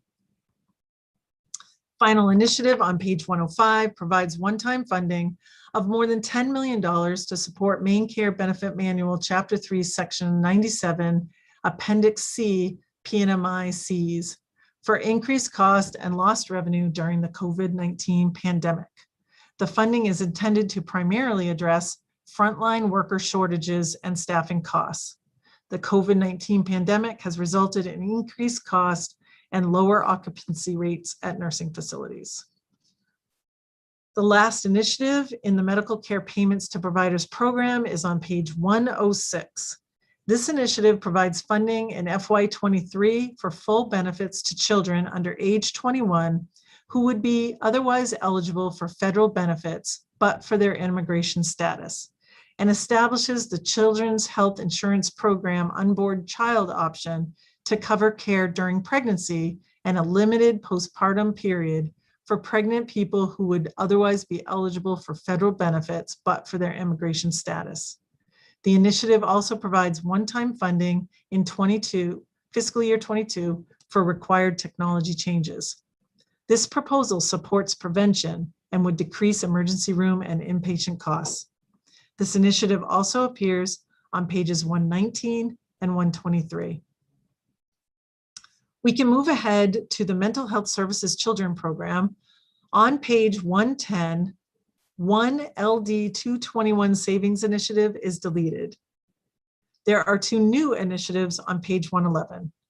The first transfers funding from the Office of Substance Abuse and Mental Health Services Program to the Mental Health Services Children Program for youth and family substance use disorder agreements.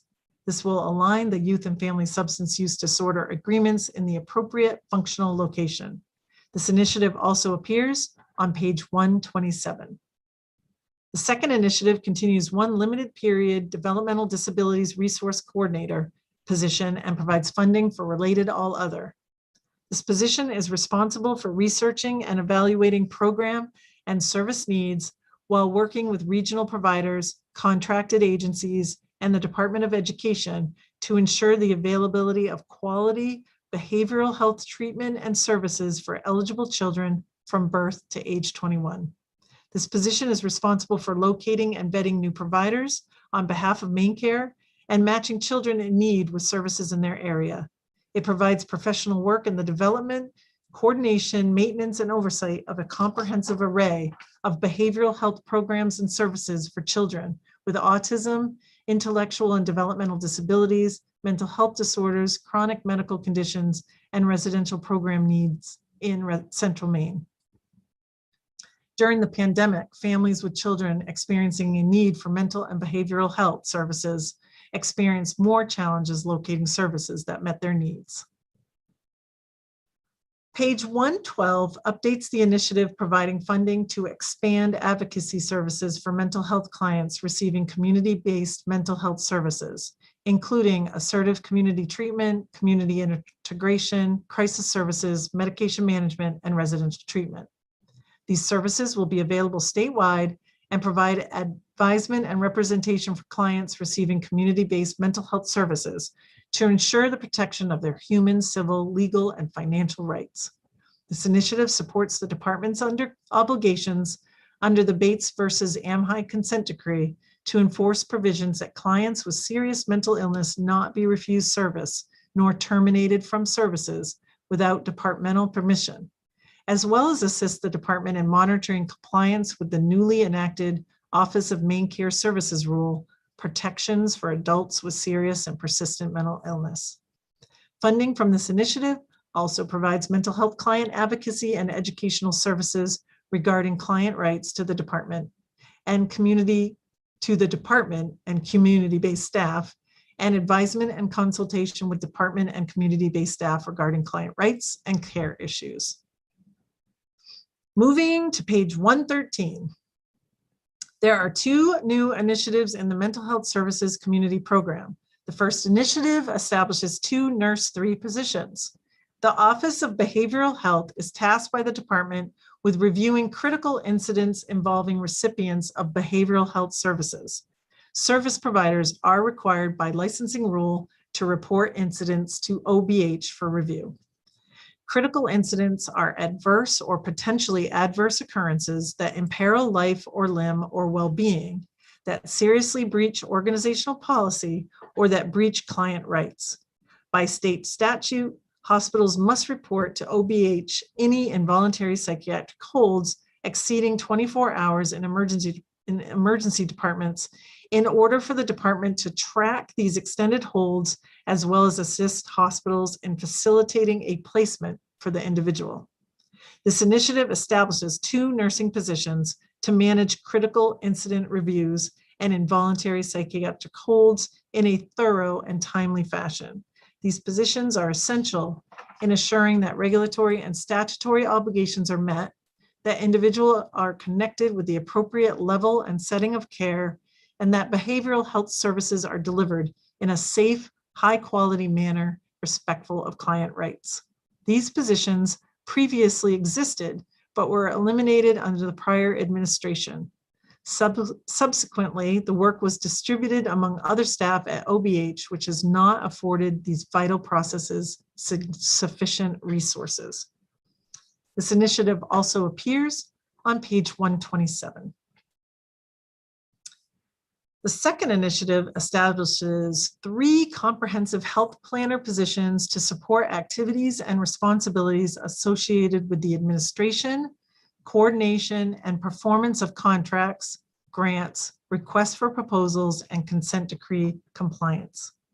With over $48 million annually in federal grants related to substance use disorder and mental health, these positions will handle the day-to-day coordination and monitoring of grants and contracts, draft language and coordinate data collection for RFPs, coordinate to ensure that funding and services align, are planned appropriately, and are in compliance with grant terms and conditions, as well as the consent decree, identify grant funding opportunities, manage grant applications, reporting and closeout responsibilities, monitor and track grant performance in collaboration with project managers, leadership, data team, program managers, and the contract team to ensure programmatic and fiscal deliverables are met.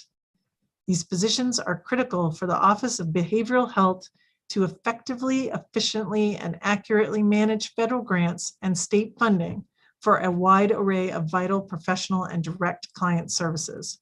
This initiative also appears on page 127. The remainder of initiatives in this program have been previously discussed, as have the initiatives covered from here through page 118. On page 118, the Nursing Facilities Program. The first 2 initiatives have been discussed, and we can move to the final initiative. This initiative provides one-time funding of more than $28 million to support nursing facilities' response to the COVID-19 pandemic. Funding is intended to primarily address frontline workforce shortages and staffing costs. The COVID-19 pandemic has resulted in increased costs and lower occupancy rates at nursing facilities. Next is the Office for Family Independence. The first initiative on page 119 provides funding for third-party and internal technology costs to meet operational needs at the Office of Family Independence. Funding is needed to maintain various eligibility systems and data systems. These systems include the Automated Client Eligibility Systems, ACES, Siebel Task Management System, Oracle Policy Automation, Asset Verification Services, Employment Verification Services, and various others. These systems and services are needed to provide timely and accurate eligibility determinations to Maine citizens who are seeking assistance and to reduce fraud and abuse of public assistance programs. The second initiative establishes 1 Social Services Program Specialist 2 position to oversee and manage various contracts administered by the OFI, as well as to provide additional oversight of agreements that are funded by the Office of Family Independence, but administered by other DHHS offices. This includes drafting, negotiating, budgeting, and monitoring agreements to ensure compliance and efficient use of resources. On page 120 in the Office of Child and Family Services Central Program, there's 1 new initiative to establish an Identification Specialist 2 position to support children's residential treatment facilities background checks.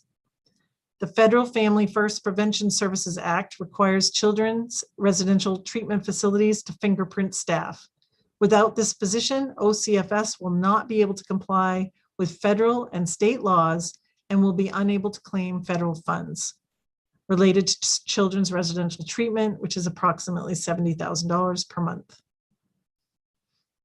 We will now move on to the Office of Main Care Services Program, beginning on page 121. The first initiative provides funding to conduct the recommended rate and methodology studies from the Office of Main Care Services Comprehensive Rate System Evaluation. This initiative includes funding to conduct a comprehensive, streamlined, and coherent system to set rates for main care services and programs. This initiative includes funding for rate studies and rate setting consulting support and an external vendor to support quality reporting for the value-based purchasing initiatives, including in the rate setting work. The rate studies and rate setting consulting is one time. The quality reporting vendor is ongoing. The second initiative provides funding for consultant contracts to enable DHHS to implement the Certified Community Behavioral Health Service Delivery Model. The CCBHC model is a comprehensive reform of behavioral health service delivery and payment methodology. The third and fourth initiatives were already covered. Turning to page 122, still within OMS, the first initiative establishes 5 positions for implementing the comprehensive, streamlined, and coherent system to set rates for main care services and programs. This initiative includes funding for 3 additional staff for OMS rate setting team.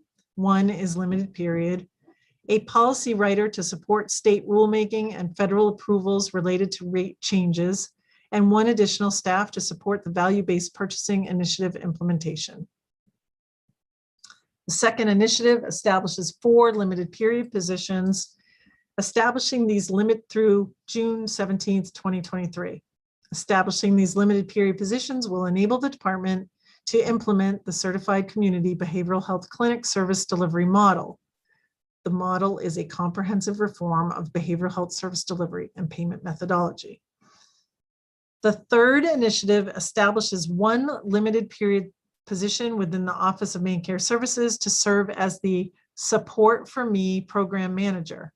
The position will continue efforts that are currently underway through the department's 18-month Support for Me planning grant, which aims to strengthen and build infrastructure to support an improved substance use disorder treatment and recovery service system in Maine. Funding for this grant and its current program manager ends on September 30th, 2021. An ongoing program manager is needed to ensure the development and implementation of a coordinated, improved, sustainable system of care based on current best practices for main care members with SUD.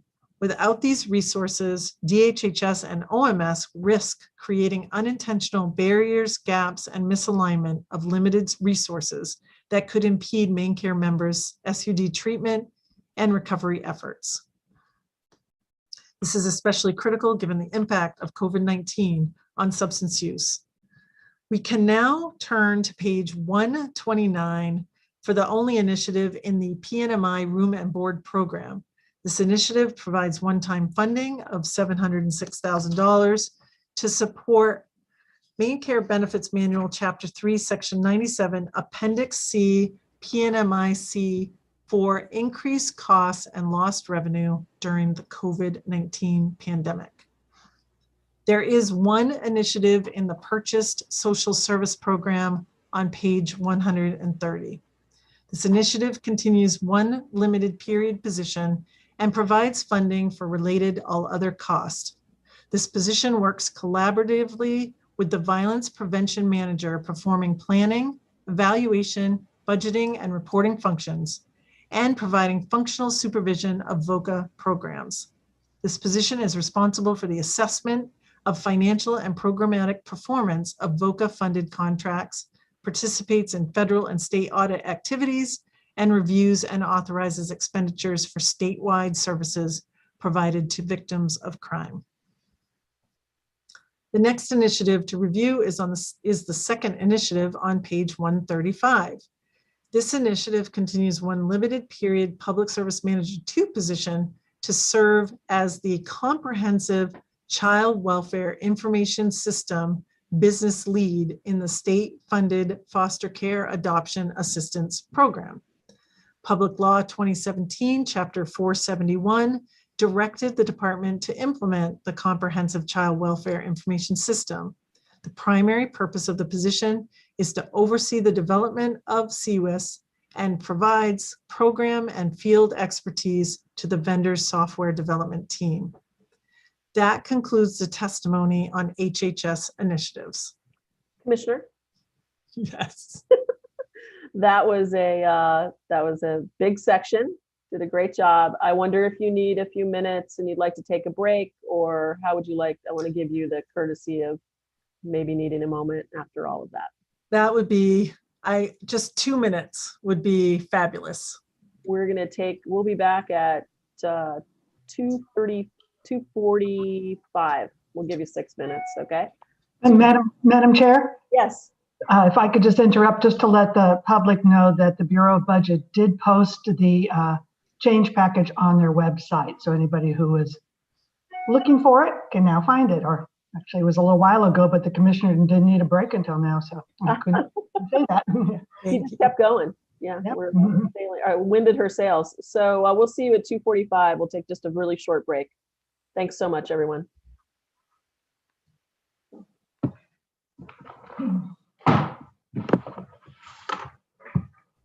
Please remember to mute your mics if you're leaving us for a couple minutes.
Commissioner, feeling refreshed?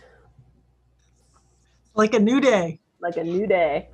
I want to make sure people are pretty much back. Yeah, I'm seeing faces come on. So please begin whenever you're ready. Okay, thank you. Thank you. So we are starting on page 138.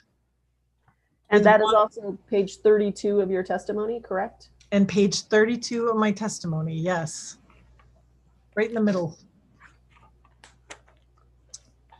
On page 138,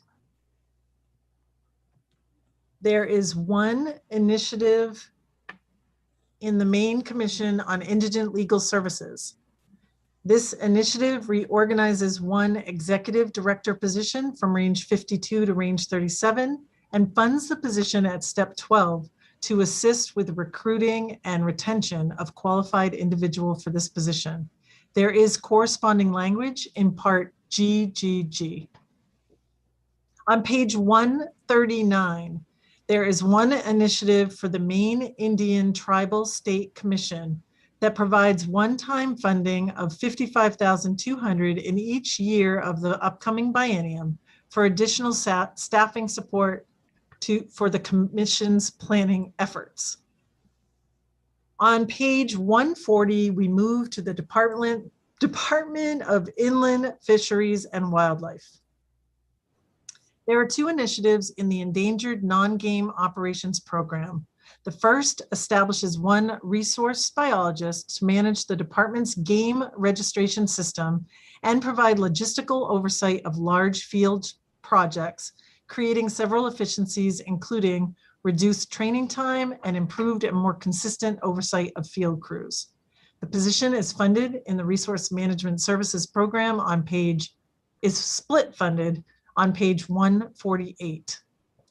The second initiative on this page establishes one public relations specialist who will identify and address public outreach needs, including preparation of articles, newsletters, seminars, social media posts, and reports related to fish and wildlife management. This position is also split funded in the Resources Management Services Program on page 148. One initiative is deleted on page 141 and is reproposed on page 142. There are four new initiatives in the Enforcement Operations Inland Fish and Wildlife Program on page 142. The first initiative provides $68,000 in each year of the biennium to fund aircraft repairs for the Maine Warden Service aircraft. These aircraft are used for frontline support during search and rescue efforts. The second initiative provides funding to fully fund the department's need for vehicles through Central Fleet Management for the Maine Warden Service. The third initiative establishes one game warden investigator position in the Maine Warden Service. This position will conduct extensive investigations involving serious personal injury or fatal watercraft and recreational vehicle crashes, hunting-related homicides, and serious wildlife crimes. The final initiative on this page provides $86,000 in each year of the biennium to contract for nuisance, sick, injured animal services to the public. This one-time funding will allow the Warden Service to conduct a pilot program where these services will be provided through contracted services. The department requested that the allocation increase for the Fisheries and Hatcheries Operation Program on 143 be unincluded. On page 144, we add three new initiatives for the same program. The first initiative eliminates one full-time fish culturist position and provides the funding for two seasonal 30-week fish cultural positions. This will cover the spring and fall fish stocking seasons and better serve the operations of the hatchery division. The next initiative replaces the one deleted on the previous page and provides general fund resources for capital expenditures for the replacement of 6 fish stocking trucks and 2 sets of fish stocking tanks.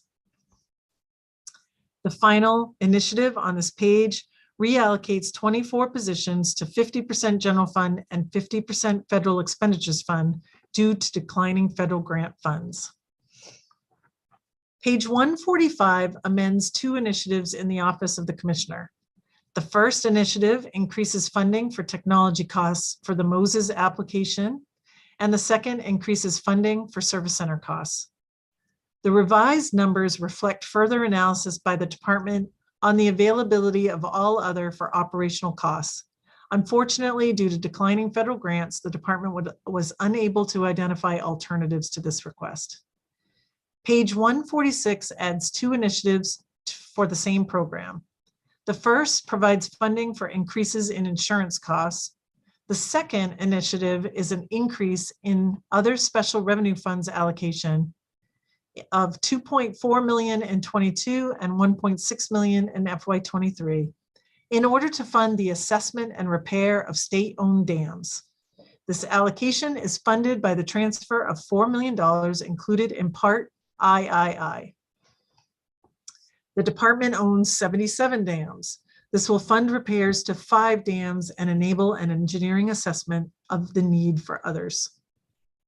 There is one new initiative in the Division of Public Information and Education on page 147. This initiative establishes one Office Associate 2 position at the Maine Wildlife Park to support the continued growth at the park. Page 148 includes the remaining portions of the resource biologist position and public relations specialist position referenced on page 140. The final initiative in the department on page 149 establishes one limited period inland fish and wildlife resource biologist in resource management services. This position will support the department's deer management activities. Moving on to the judicial department, the first change is on page 150. The judicial department requested that this initiative be unincluded. Due to the pandemic, case filings and court activities have been limited so that the existing funding for guardian ad litem costs is sufficient. On page 151, the courts program has 7 new initiatives. The first initiative establishes 10 new deputy marshal positions to provide entry screening in the courthouses throughout the state. The following 5 initiatives provide the funding necessary for approved reclassifications of various positions. The final initiative on page 152 provides funding to increase the compensation of deputy marshals in order to address the difficulty with recruitment and retention. Initiatives for the Department of Labor begin on page 153. There is a revision to one initiative on this page, removing the headcount and updating the Federal Expenditures Fund allocation. Including headcount on these limited period positions was an error in the original LD 221 proposal. One initiative is deleted on page 154 as the department was able to fund this administratively. There are 2 new initiatives in the Employment Security Services program on page 155. Both are in the Federal Expenditures Fund. The first initiative adjusts the funding to reflect that 5 limited period positions authorized as accounting specialists were instead filled as accounting associate 2s, resulting in a savings of over $13,000 per year. The second initiative continues 2 secretary associate legal positions and 1 management analyst position through June 10th, 2023. On page 156, there is one initiative for the Employment Services Activity Program to establish 16 limited period career center consultant positions to increase support for people who need assistance with their return to work. The pandemic has resulted in many people being out of work for an extended period of time.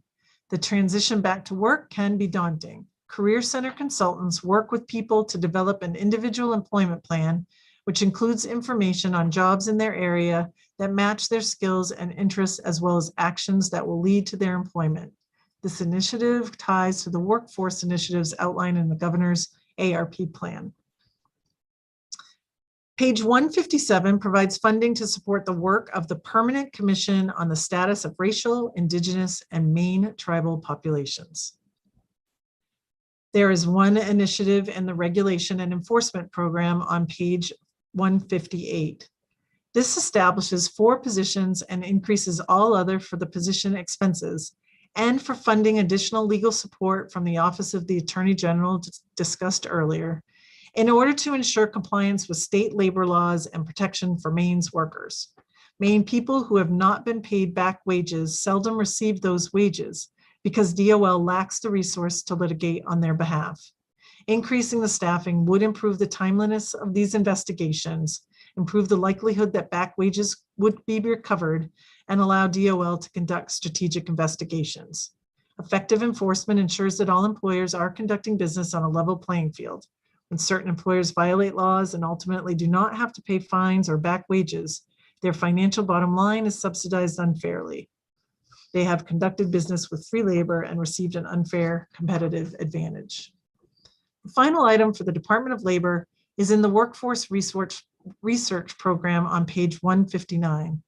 This initiative reallocates the cost of one position from the Federal Expenditures Fund to the General Fund. Federal funding for workforce analysis has declined over the last decade. By shifting the funding for an existing position, the department would be able to tailor its analysis to Maine-specific needs and would be poised to better answer questions relating to Maine's workforce. There is one initiative in the Maine State Library on page 161 to fund an approved reorganization of a Library 3 position to a Librarian Specialized Services position. Moving on to the Department of Marine Resources. The first initiative in the Bureau of Marine Science on page 162 is a revision to the transfer of positions to the new Bureau of Sea Run Fisheries and Habitat Program. The corresponding change is on page 175. At the top of page 163, there's a correction to the Federal Expenditures Fund allocation in both fiscal year 22 and fiscal year 23. At the bottom of page 163 and the top of page 164, the initiative is corrected to add a reduction to the Federal Expenditures Fund allocation.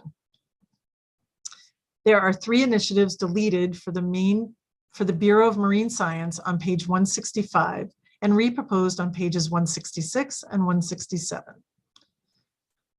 Beginning on page 166, there are 6 new initiatives in the Bureau of Marine Science.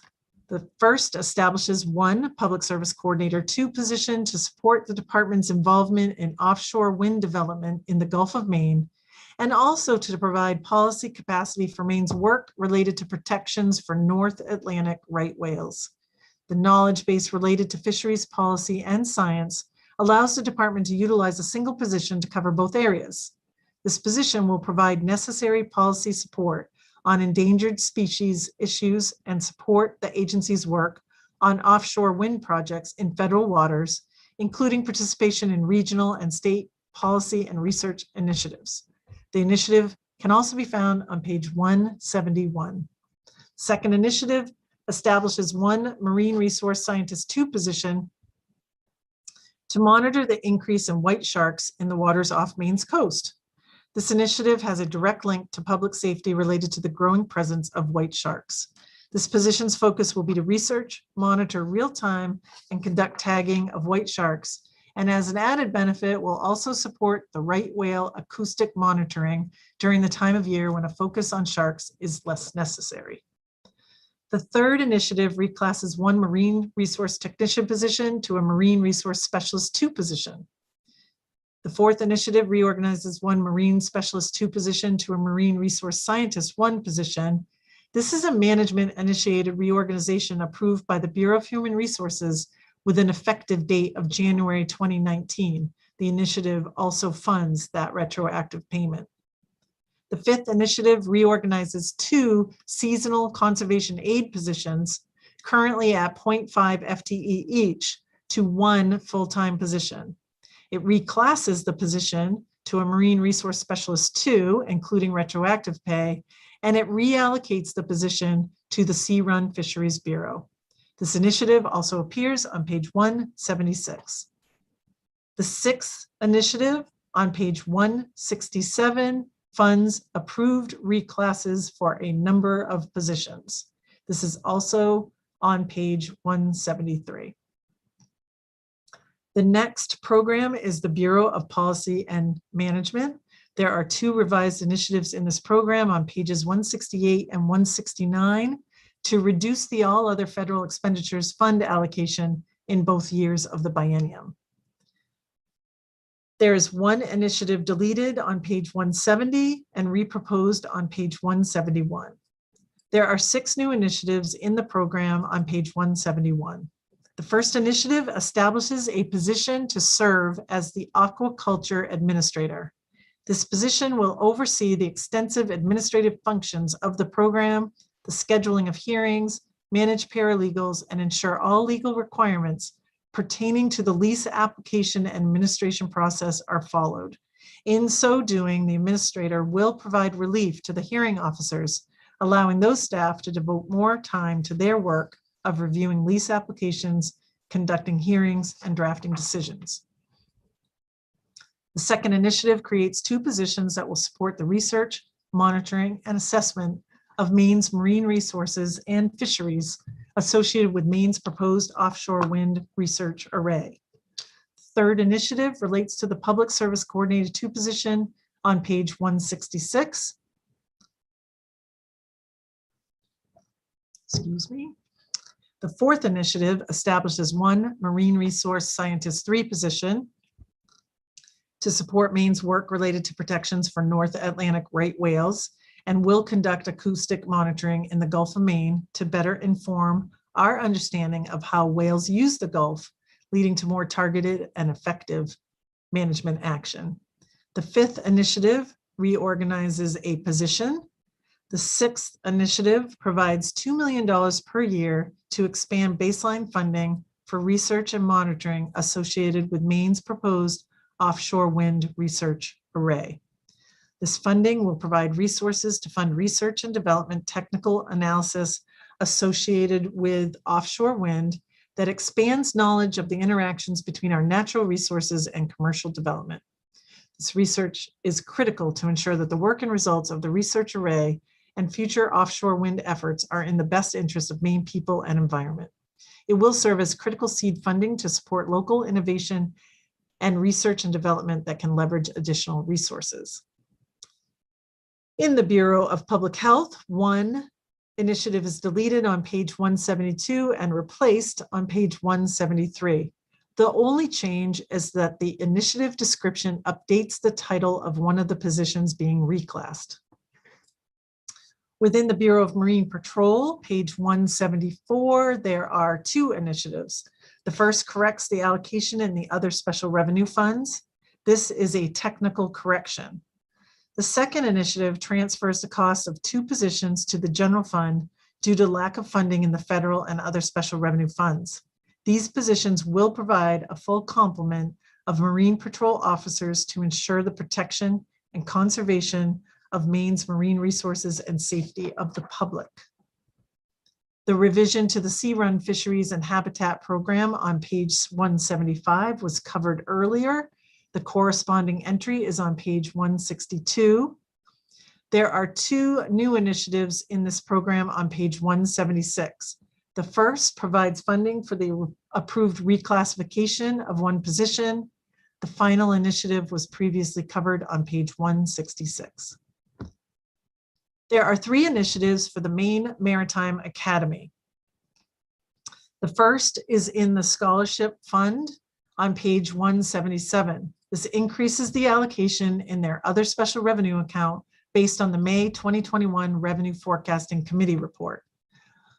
On page 178, the first initiative provides a 3% increase in funding over the approved baseline amount of $9.1 million, bringing the new FY22 number to $9.4 million, and a 3% increase to that number for FY23, bringing the FY23 number to $9.7 million. The final initiative is a one-time appropriation of $18 million to fund repairs to the Curtis Hall dormitory. On page 179, 1 initiative for the Maine State Museum is deleted. On page 180, the first initiative replaces the one just deleted by correcting the initiative description. The second initiative provides one-time funding of $875,000 to support new exhibits in the museum. There are two initiatives on page 181 for the Department of Professional and Financial Regulation. The first initiative continues and makes permanent one professional licensing supervisor. The second initiative continues and makes permanent one office specialist 2 position.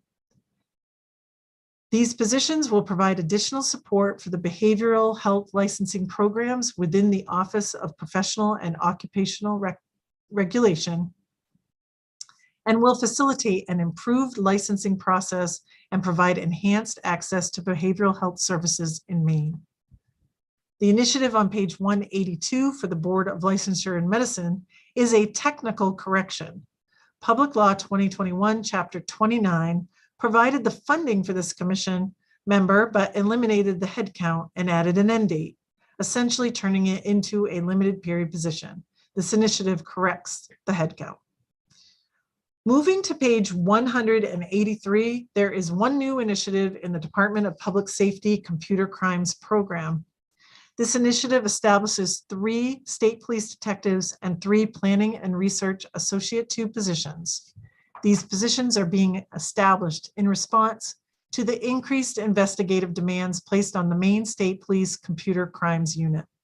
The number of complaints or referrals of suspected internet crimes against children cases received from the National Center for Missing and Exploited Children has increased steadily over the last 5 years. In 2016, the unit received 374 complaints. In 2020, nearly 1,100, and this year the pace is more like 1,300. At current staffing levels, only 200 cases per year can be investigated. The increase in cases and limited staff has created a backlog of cases that the unit is unable to investigate in a timely manner. These positions will be ongoing as the need for computer-based crime investigation is increasing every day.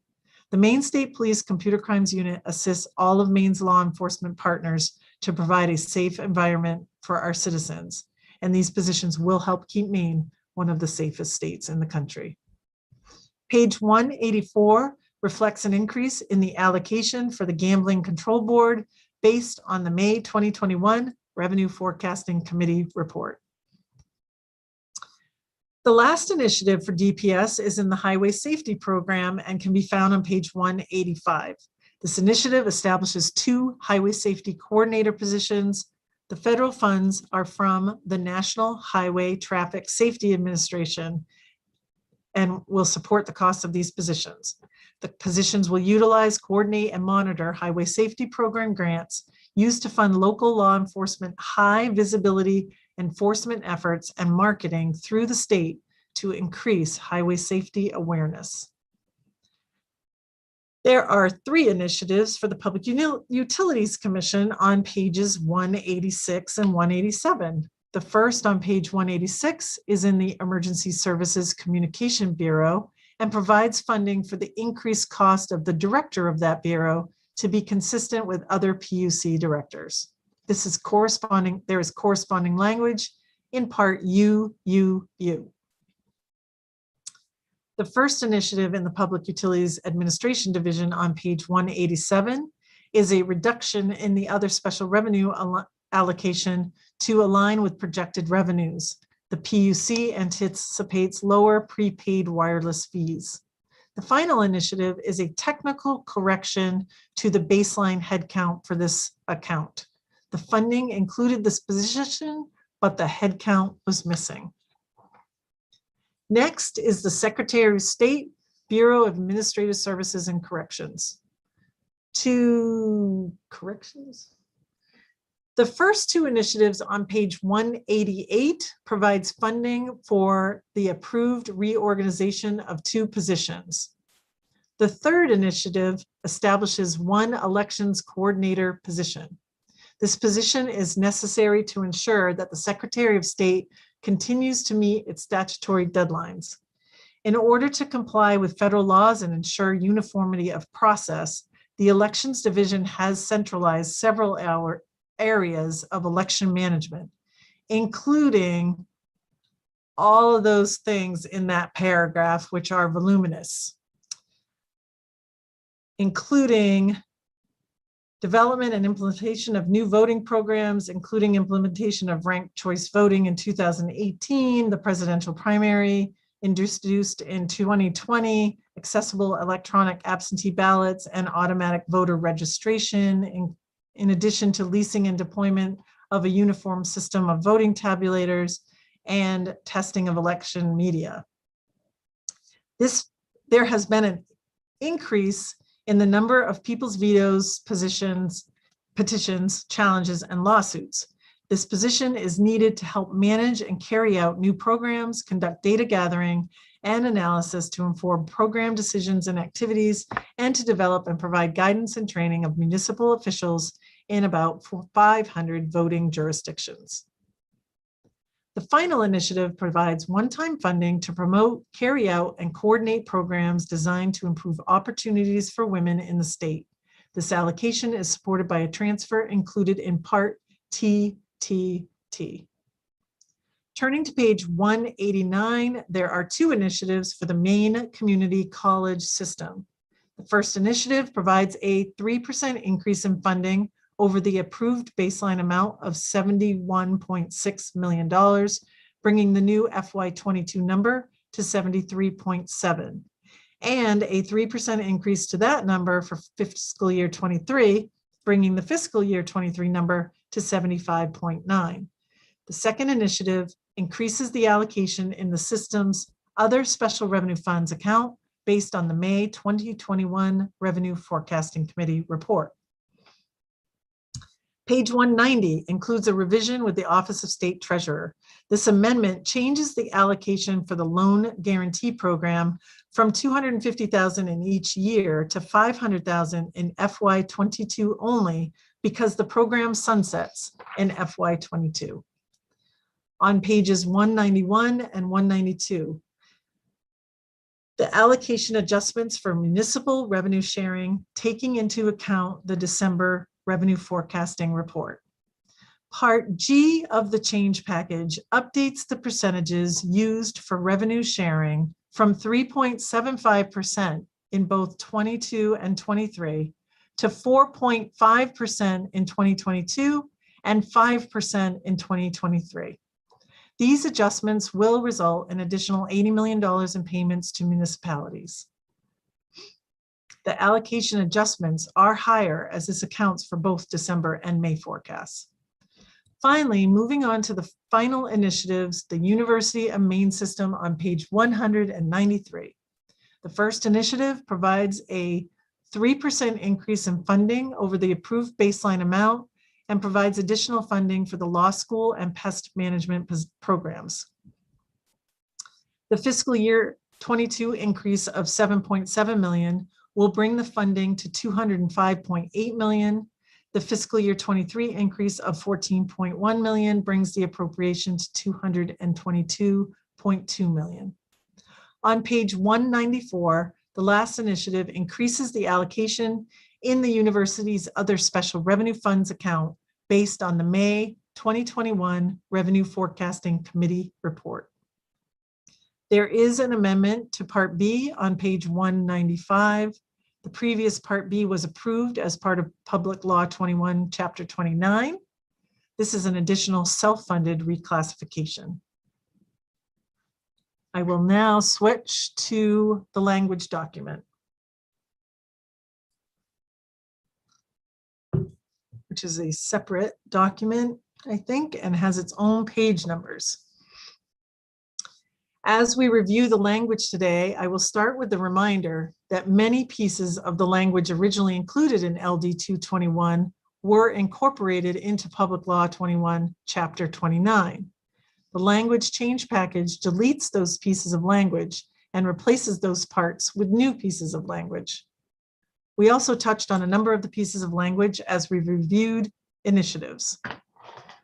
We will begin on pages 1 through 6 of the language document with a replacement of Part C.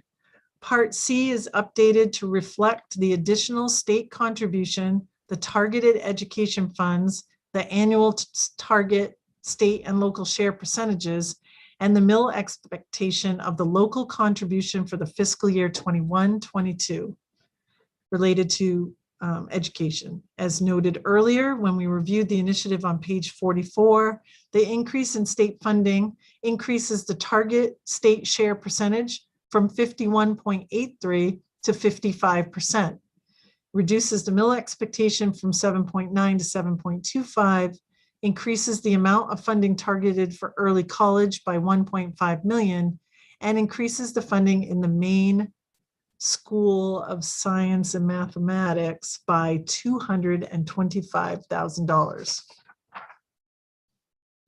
On page 7 of the language document is the removal of the original Part F, the amendment to the Cascade, removing the property tax relief fund for Maine residents and the transfer of that balance. The new Part F directs the state controller to transfer $18 million from the general fund to the highway fund in fiscal year 22. These funds are intended to offset the adjustments necessary to the 22-23 highway fund budget due to the decline in May's revenue forecast, as well as to fund a shortfall in the light capital paving program. Page 8 of the language document deletes the original Part G and updates the percentage of funding distributed to the local government fund for municipal revenue sharing from 3.75% to 4.5% in fiscal year 22 and 5% in fiscal year 23. The anticipated increase for municipalities is approximately 30 million in 22 and 51.5 million in FY23. Part H on pages 9 to 11 of the language document is amended by deleting the original proposal, which was to update the service provider tax law regarding consumer purchases of digital media. The new Part H implements a number of tax changes. It does tax conformity by updating references to the United States Internal Revenue Code of 1986, contained in the Maine Revised Statutes Title 36, to refer to the United States Internal Revenue Code of 1986 as amended through March 11th, 2021 for tax years beginning on or after January 1, 2021, and for any prior tax year as specifically provided by the United States Internal Revenue Code of 1986 as amended, except that amendments to the code made by Section 9042 of the American Rescue Plan Act of 2021, Public Law numbers 117-2, do not apply to any tax year beginning after December 31st, 2019 and before January 1st, 2021. Part H also provides a sales tax exemption on the purchase of menstrual products sold on or after October 1, 2022.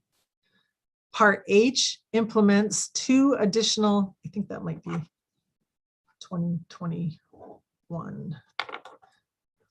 Part H implements two additional changes for tax year 2021. It establishes the earned income tax credit rate for tax year 2021 for all eligible individuals as 20% of the federal earned income credit for the same taxable year. This is an increase from 12%. And it increases the maximum property tax fairness credit for the tax year 2021 to $1,000 for resident individuals under 65 years of age and $1,500 for resident individuals 65 years of age and older. Finally, Part H increases the property tax fairness credit for tax years 2022 and later to the amount by which the benefit base for the resident individual exceeds 4% instead of 5% of the resident individual's income, with a maximum credit of $750 for resident individuals under 65 and $1,200 for resident individuals 65 years of age and older, thereby expanding the eligibility to more middle income families. On pages 12 through 13 of the language document is the new Part J. The original Part J was a transfer of cash from the medical use of marijuana fund and was included in Public Law 2021, Chapter 29. The new Part J amends Section 578 of Maine's tree growth tax law. Under Section 578, the state is required to reimburse municipalities for a portion of the revenue loss associated with the tree growth program. This helps moderate municipal property tax rates for municipalities that experience reduced valuations due to the mandated use of the lower tree growth values in place of higher fair market values. The current statutory language in Section 578 uses inconsistent terms when referring to certain information required to be used by the state tax assessor when calculating the tree growth appropriation and municipal reimbursements. Part J amends Section 578 to reconcile these terms and to clarify the method for calculating the appropriation and reimbursement. This language also removes a limitation to the appropriation that only applied to tax years 2008 and 2009, and therefore is no longer necessary. It also removes an unnecessary paragraph regarding rulemaking authority, as appropriate rulemaking authority already exists for Section 578 under a related statute. On page 14 of the language document, Part M is updated to extend financing arrangements for vehicles purchased for central fleet management. The change allows for financing terms to extend from 4 years to 6 years. This more closely aligns with industry standards for financing and with the useful life of central fleet management vehicles. On average, vehicles remain in central fleet for 9 years or 125,000 miles. This change may result in lower monthly rates for agencies. Page 15 of the language document amends Part P by deleting the language and appropriation adjustment for the attrition proposal, which was included in Public Law 21, Chapter 29, and adds the new Part P, which is a part that allows for the promotional adjustments for tax examiner and tax examiner 2 positions within the Bureau of Revenue Services. This will improve the ability of the Bureau of Revenue Services to attract and retain capable examiners in order to provide taxpayer assistance commensurate with the increasing complexity of federal and state tax laws. This is a similar process in place for revenue agents and revenue agent 2s. Section 2 authorized the transfer of funding from the salary plan to support costs in the 22-23 biennium only.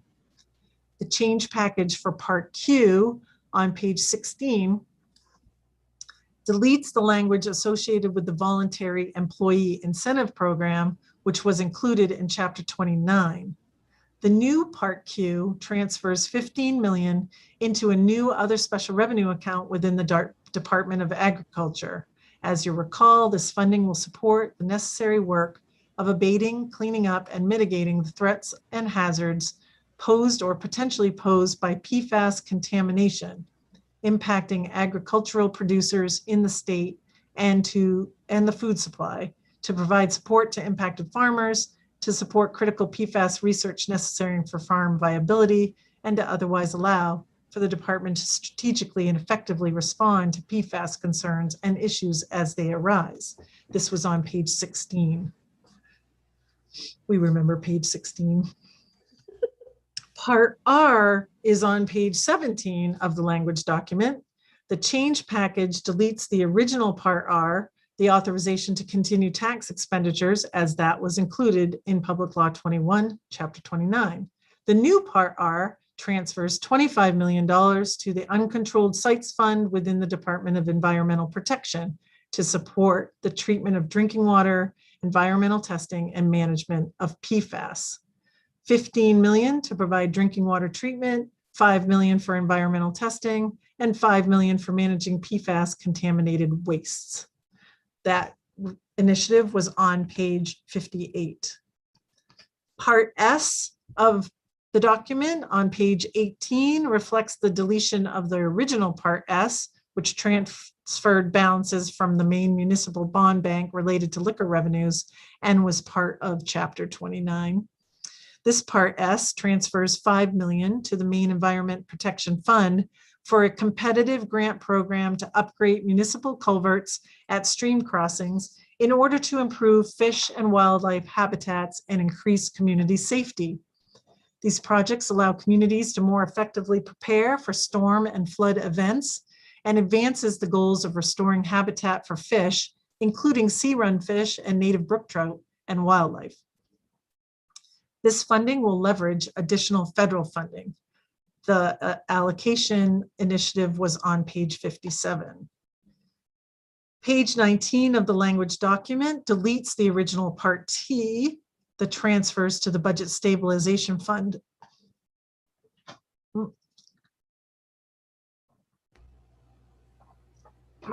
Sorry. You need another quick break, or you? I'm good. We're almost there. Well, I know we're so close. We're so close.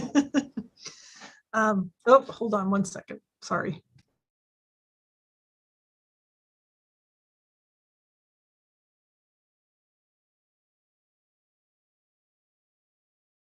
She's back.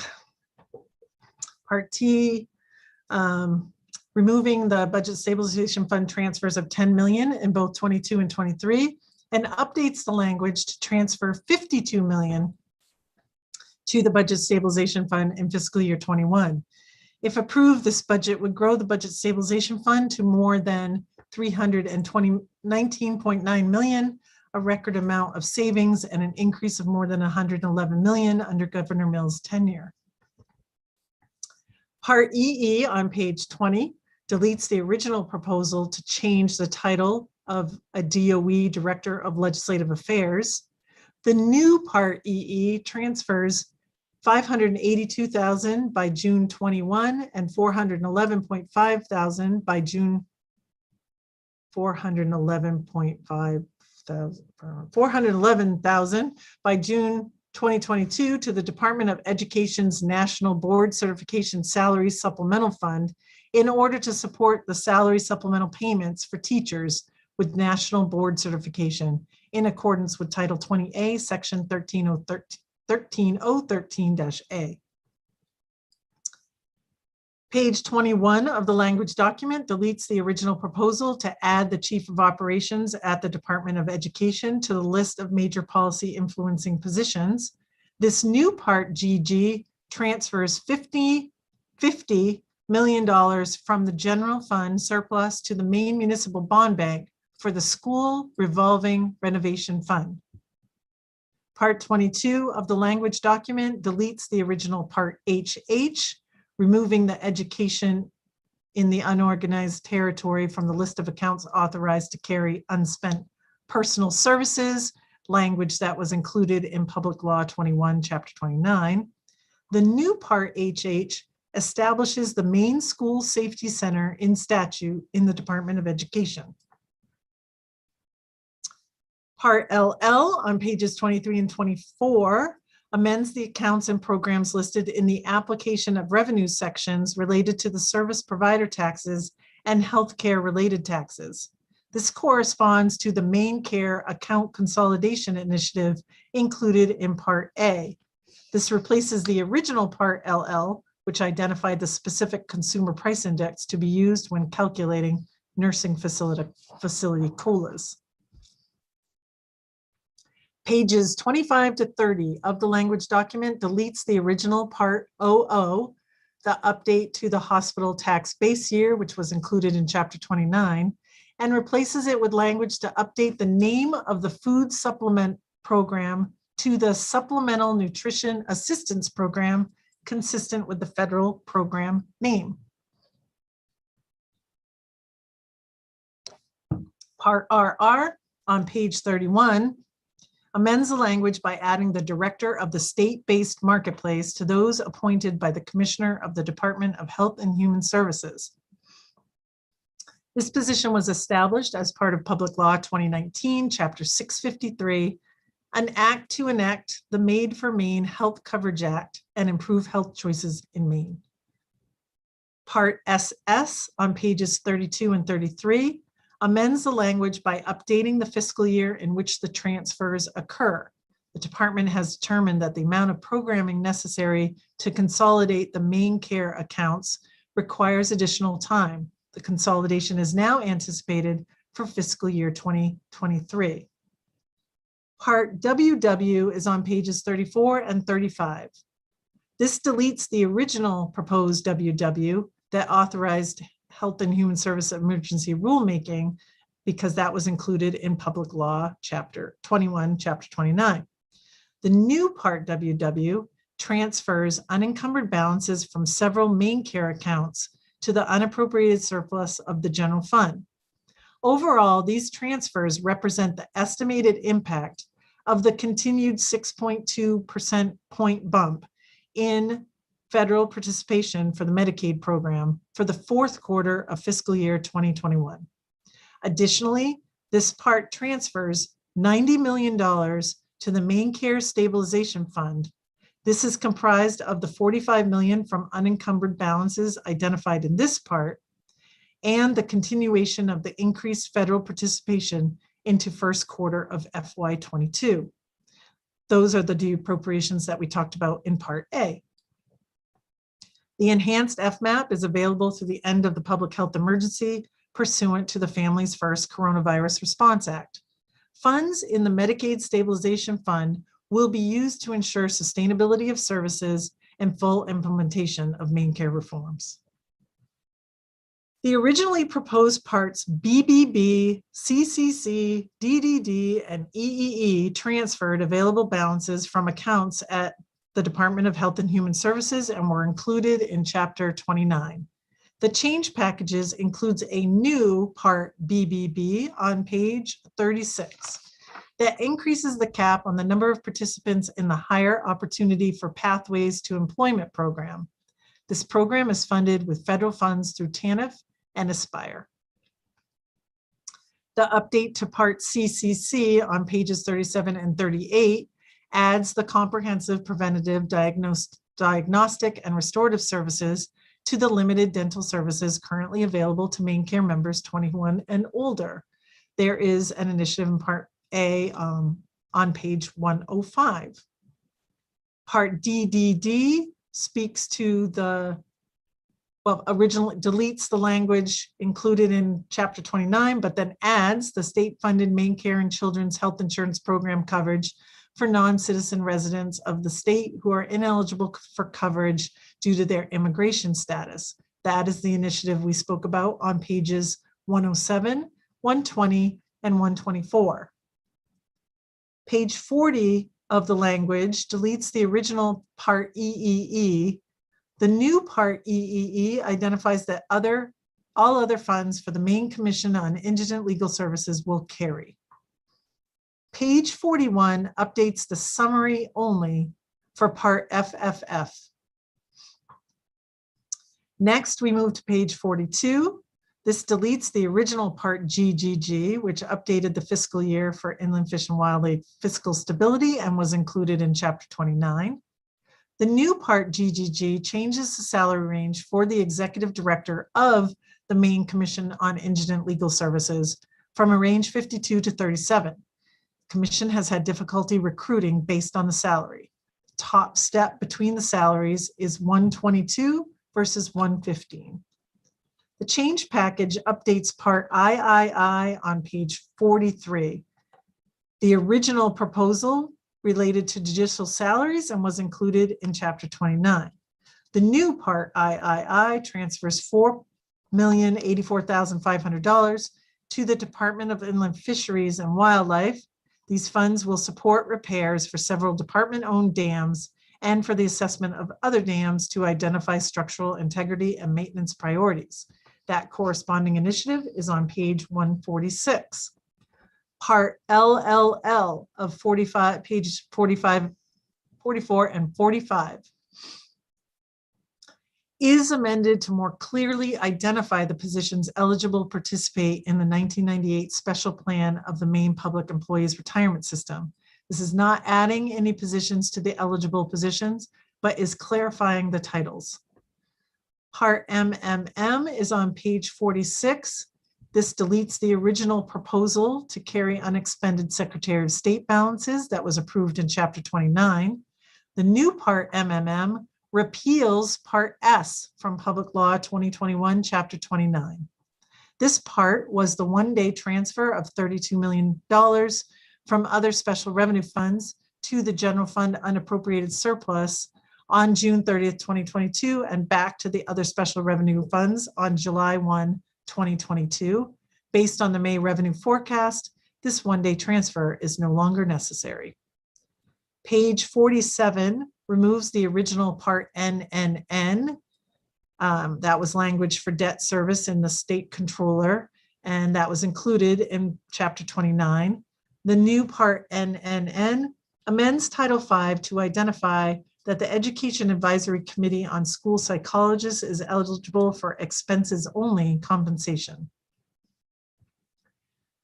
The original Part 000 updated items included in the definition of targeted technology for research and development. The university system has advised that this part is not needed. So the new Part 000 is on pages 48 through 51. This part amends the existing authority of the Department of Health and Human Services to establish fee schedules for main care services, to require review on a regular schedule, to clarify that rulemaking is not required for the adoption of fee schedules except where specifically provided in Title 22, Chapter 855, and to require that rate schedules and cost of living increases be posted on the department's website. We're now moving into new parts. Part QQQ on page 52 transfers $6.7 million to the Department of Agriculture, Conservation, and Forestry.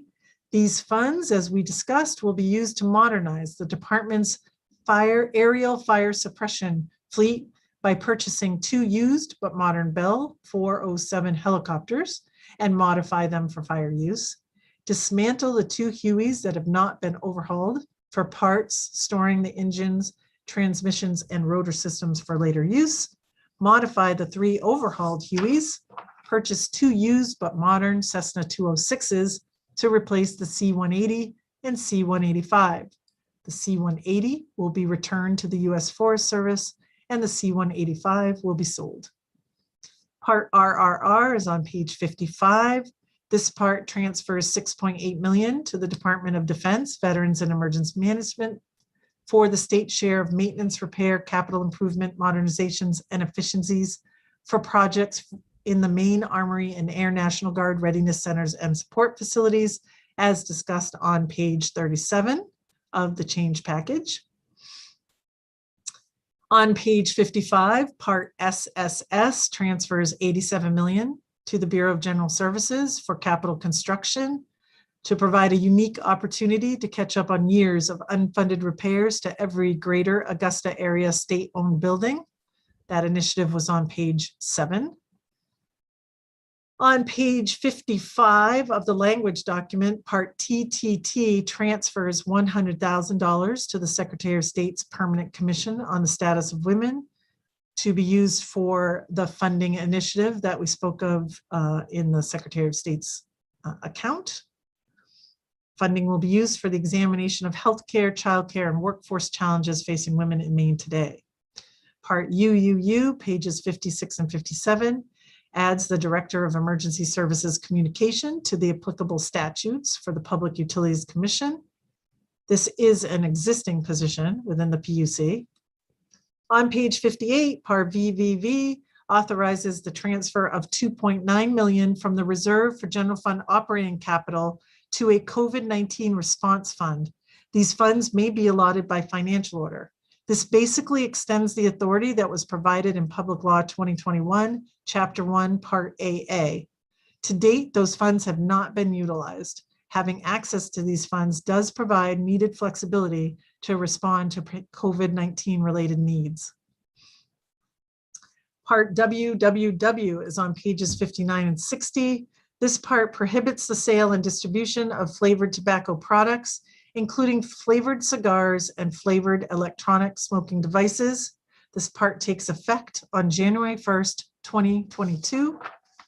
Part XXX on page 61.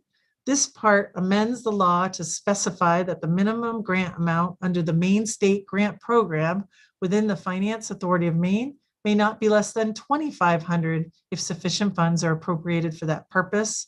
And finally, Part YYY is on page 62 of the language document.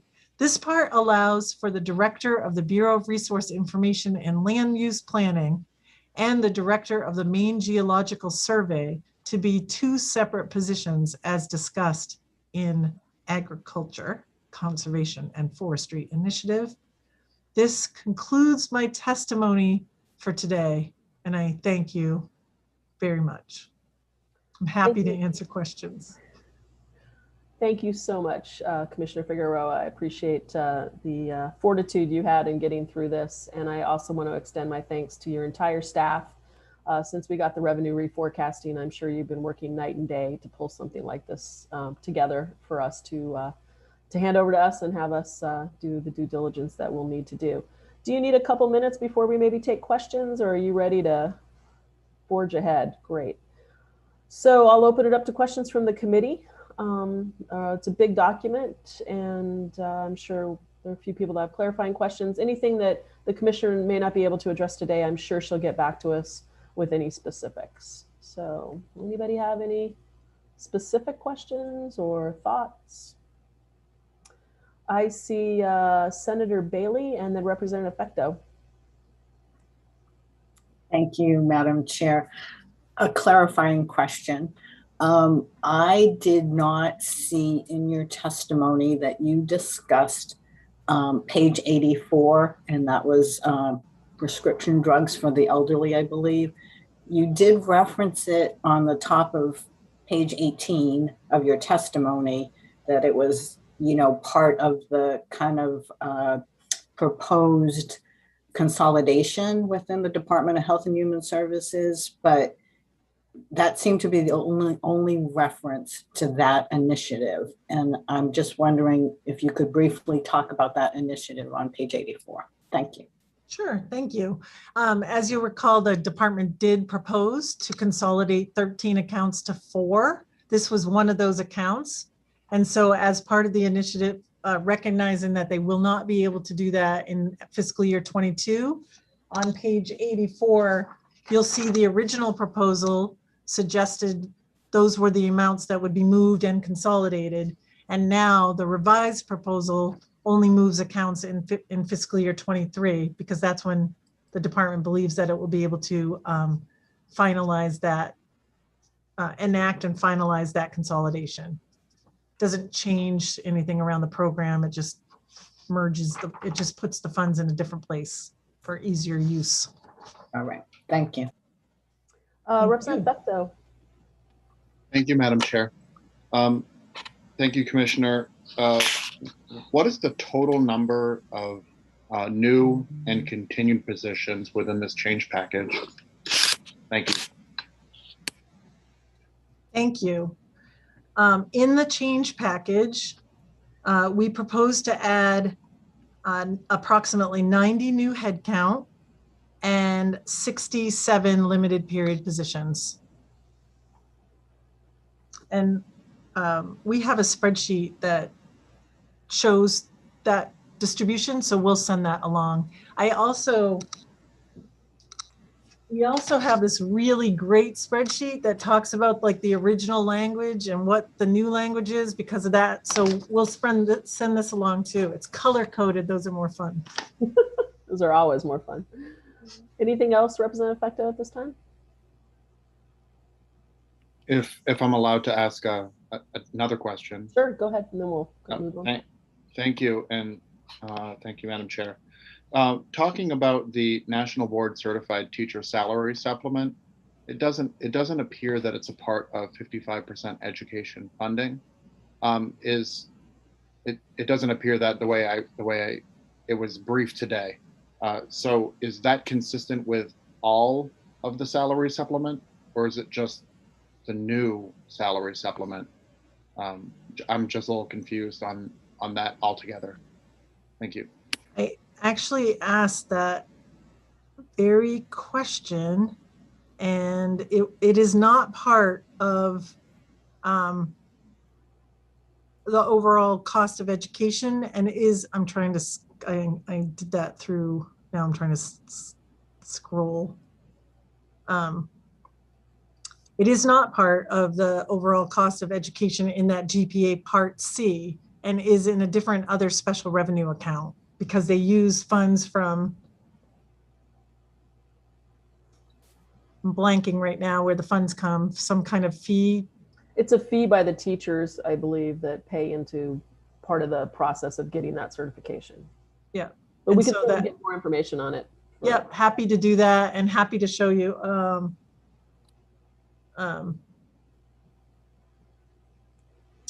And happy to show you where the account where it is. It's just in an other special revenue and has an allocation. So you don't see that in Part C.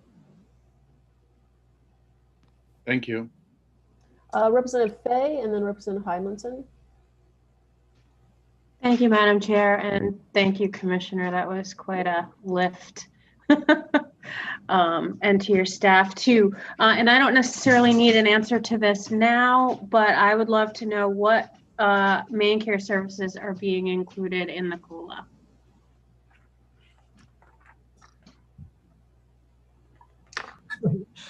Right. I will give you more specificity because what I know is what I said. And yeah, thank you. Representative Hymanson. Yeah, thank you to you and to your staff for doing all of this work and thinking. This is about substance use disorder initiatives. If those could be all packaged in one sheet for us, 2 o'clock on Tuesday is when Gordon Smith is coming to speak with us, and it would be good to have that there. Perfect. Thank you for saying that. The department is actually working on 2 one-pagers that are more than 1 page, but 1 pager that kind of shows for main care services rate increases and also for behavioral health. Specifically substance use disorder. Okay. Thank you. Any other member of the committee? I see Representative Fecto. Another thought, question? Yeah, thank you, Madam Chair. Commissioner, you mentioned a position, I think it was titled the Restorative Justice Coordinator. Would that be going within the main school safety center at the Department of Education?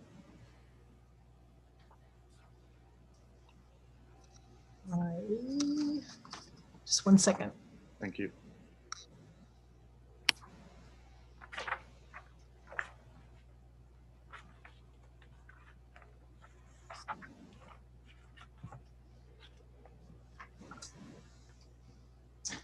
It's going into the school and student supports account. So I want to say that I will provide a response in writing. I may have misspoken about the certification. What I'm getting a note on is that there is a baseline amount in Part C, but the part that we're talking about today is not part of that total because it's in the other special revenue account. I don't know how we can get out of it. Thank you. Yeah, that's what I thought. I thought there was a little bit of confusion. Representative Fecto, just 1 second. Senator, I think somebody has their mic on. If we could make sure all our mics off unless we're answering questions. Coming up on Tuesday. Senator Davis, Representative Millett, you both have your mics on, please. Senator Davis, I think the mic is on. I have my mic on. Can you hear me? I can, but Representative Fecto is asking a question. So if you wouldn't sorry. be muting yourself, thank you. Thank you, Representative Fecto. I apologize for interrupting both of you and the commissioner. It's okay. So I'll just clarify that just so I can answer the question. But it is in the baseline. It's just not in this particular request, doesn't go there. So. Thank you. Yeah. Another question, Representative Fecto? No. Yeah? Yeah. Yes, Madam Chair. There was a few different portions that you discussed today talking about the North Atlantic right whale effort. And I'm sure you don't have this information, but how does this compare or how does this increase our efforts in protecting the North Atlantic right whale, and what might be that impact to those efforts? I know there was talks about how it may relate to offshore wind and how this effort may relate to or impact our fishing industry. So I'm sure as DAFS Commissioner, you won't have all the fine details, but I kind of wanted to put it out in the ether, knowing that others are listening. Yep, absolutely. And as Representative Peirce mentioned, any questions that I'm not able to follow up on today, first of all, we'll get the commissioners of those departments to talk about it in front of their committees, but additionally, we'll get written responses back to this committee. And I thank you for that opportunity. Representative Hymanson, did you have another question, or is your hand still raised from the substance abuse one? You're all set. Great. Anyone else have any information they might need further down the road, or? Madam Chair, I have a question. Oh, great. Senator Davis, please. First off, I can't seem to get my camera to work. Let me see if I can help you with that. Hold on. You- Did that work? Oh, there you thank are. you. Wonderful. Thank you, Commissioner, for all you've done. I didn't even see you take a deep breath, so you did pretty well. Part LLL. Could we have a list of who is eligible to participate in special plans? Certainly don't expect it now, but when you can, would you kindly do that? Thank you. Yes, we'll do. That's all I have, Madam Chair. All of the people that can participate, or just the particular positions in this, what we're increasing or what we're adding? The different divisions or whatever that are allowed to participate in it. All of them. Okay, no problem. Thank you. Yes. Representative Fecto and then Representative Hymanson.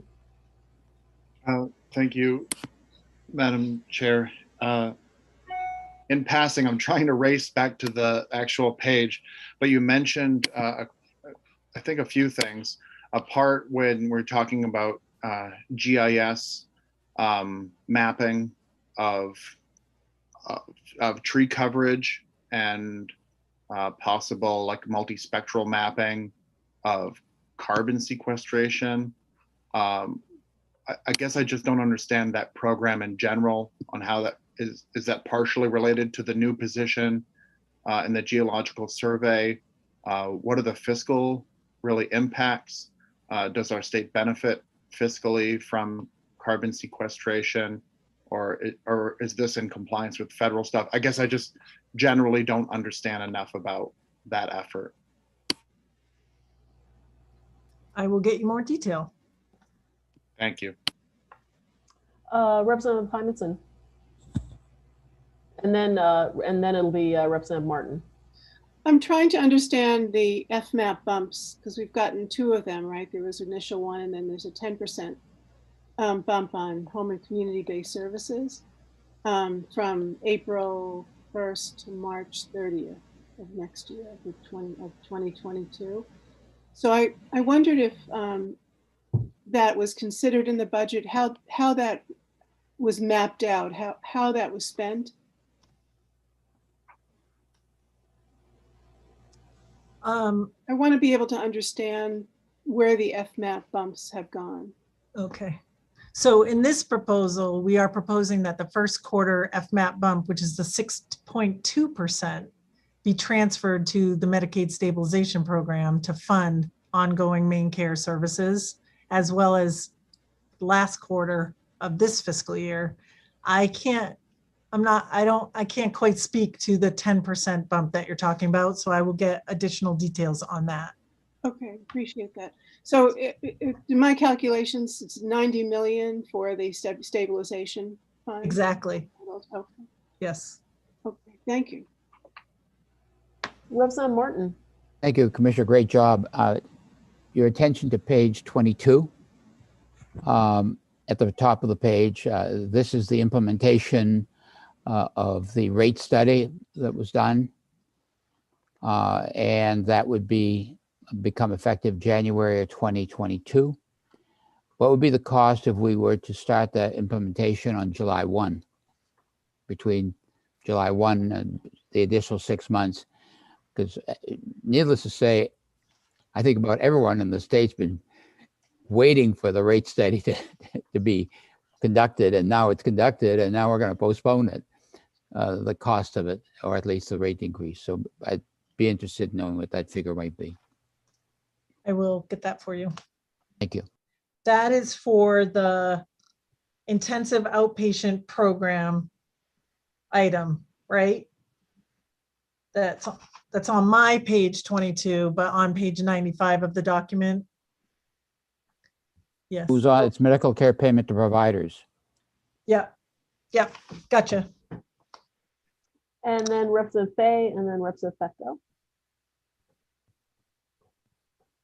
Thank you, thank you. I was just curious if we could get a list of which dams were being looked at for repairs and which dams were being scheduled for engineering studies. I can give you that. I'm wicked interested in like showing off and the fact that I have that page right here, but instead I will just say, yes, we will get that to you. And I hope it's color coordinated somehow. I don't know. and we will put that as part of the packet. Yeah, we do have it. It's 5 plus the engineering study. Thank you. Great. Representative Fecto. Thank you, Madam Chair. Commissioner, I rely heavily on being able to search through PDFs in order to just do research and coordinate between back and forth. I see the change package language is searchable. Therefore, I consider that a smart PDF. But currently, your testimony is a dumb PDF. Not maligning the character of the content, but at some point, will a smart version of that PDF, a searchable version of that PDF, be available? Because right now it just seems to be scanned and it can't be searched. Okay. I feel like we could fix that. I don't want to embarrass myself with my lack of dumb versus smart PDFs, but I do feel like we could change that. So you're saying, I'm sorry, which one? Oh yeah, my testimony. Your testimony, I can't search individual words and terms on there. Okay, we'll work on that. PFAS or something, you'd want to be able to quickly find it in your testimony. Yeah. Thank you. Could be just a save as or something that was done. So great. Any other questions by the committee? Yes, Representative Simonson.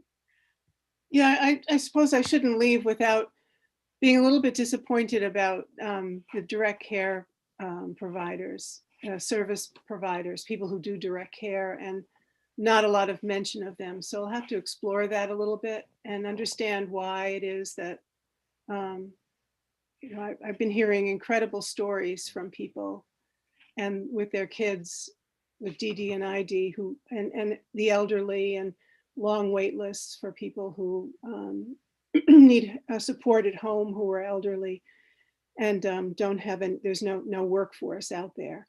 And I don't know if the answer is increasing the salary. I think that's part of it.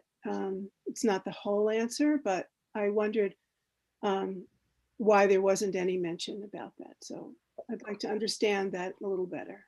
I think that the Department of Health and Human Services does have a response for that. I cannot repeat it because, but I've heard her be asked that question, and I'm sure the commissioner will be able to give you good information, you say on Tuesday, but also will respond in writing.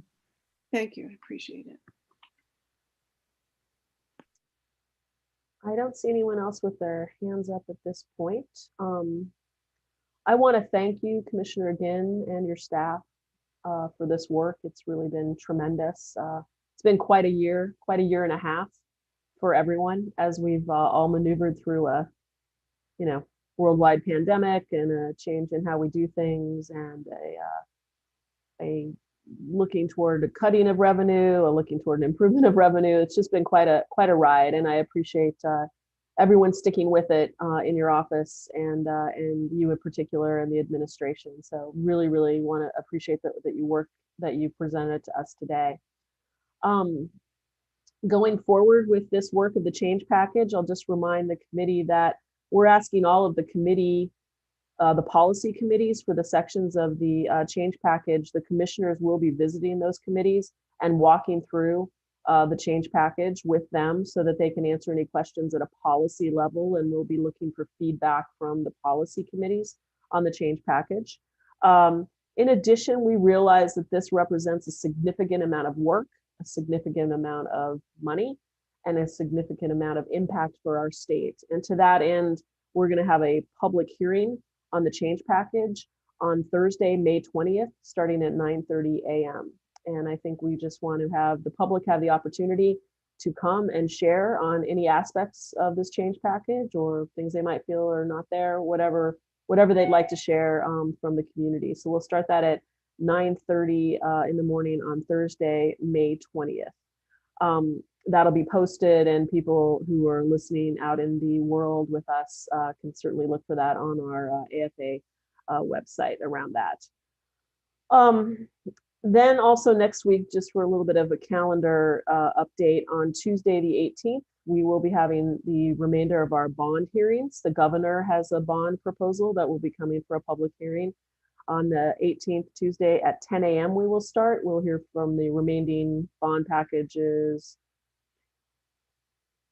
I think there's 8 or 9 of them, not too many. And then in the afternoon at 2 o'clock, we do have Gordon Smith, the director of opioid response. He's going to come to the committee and give an update on that work.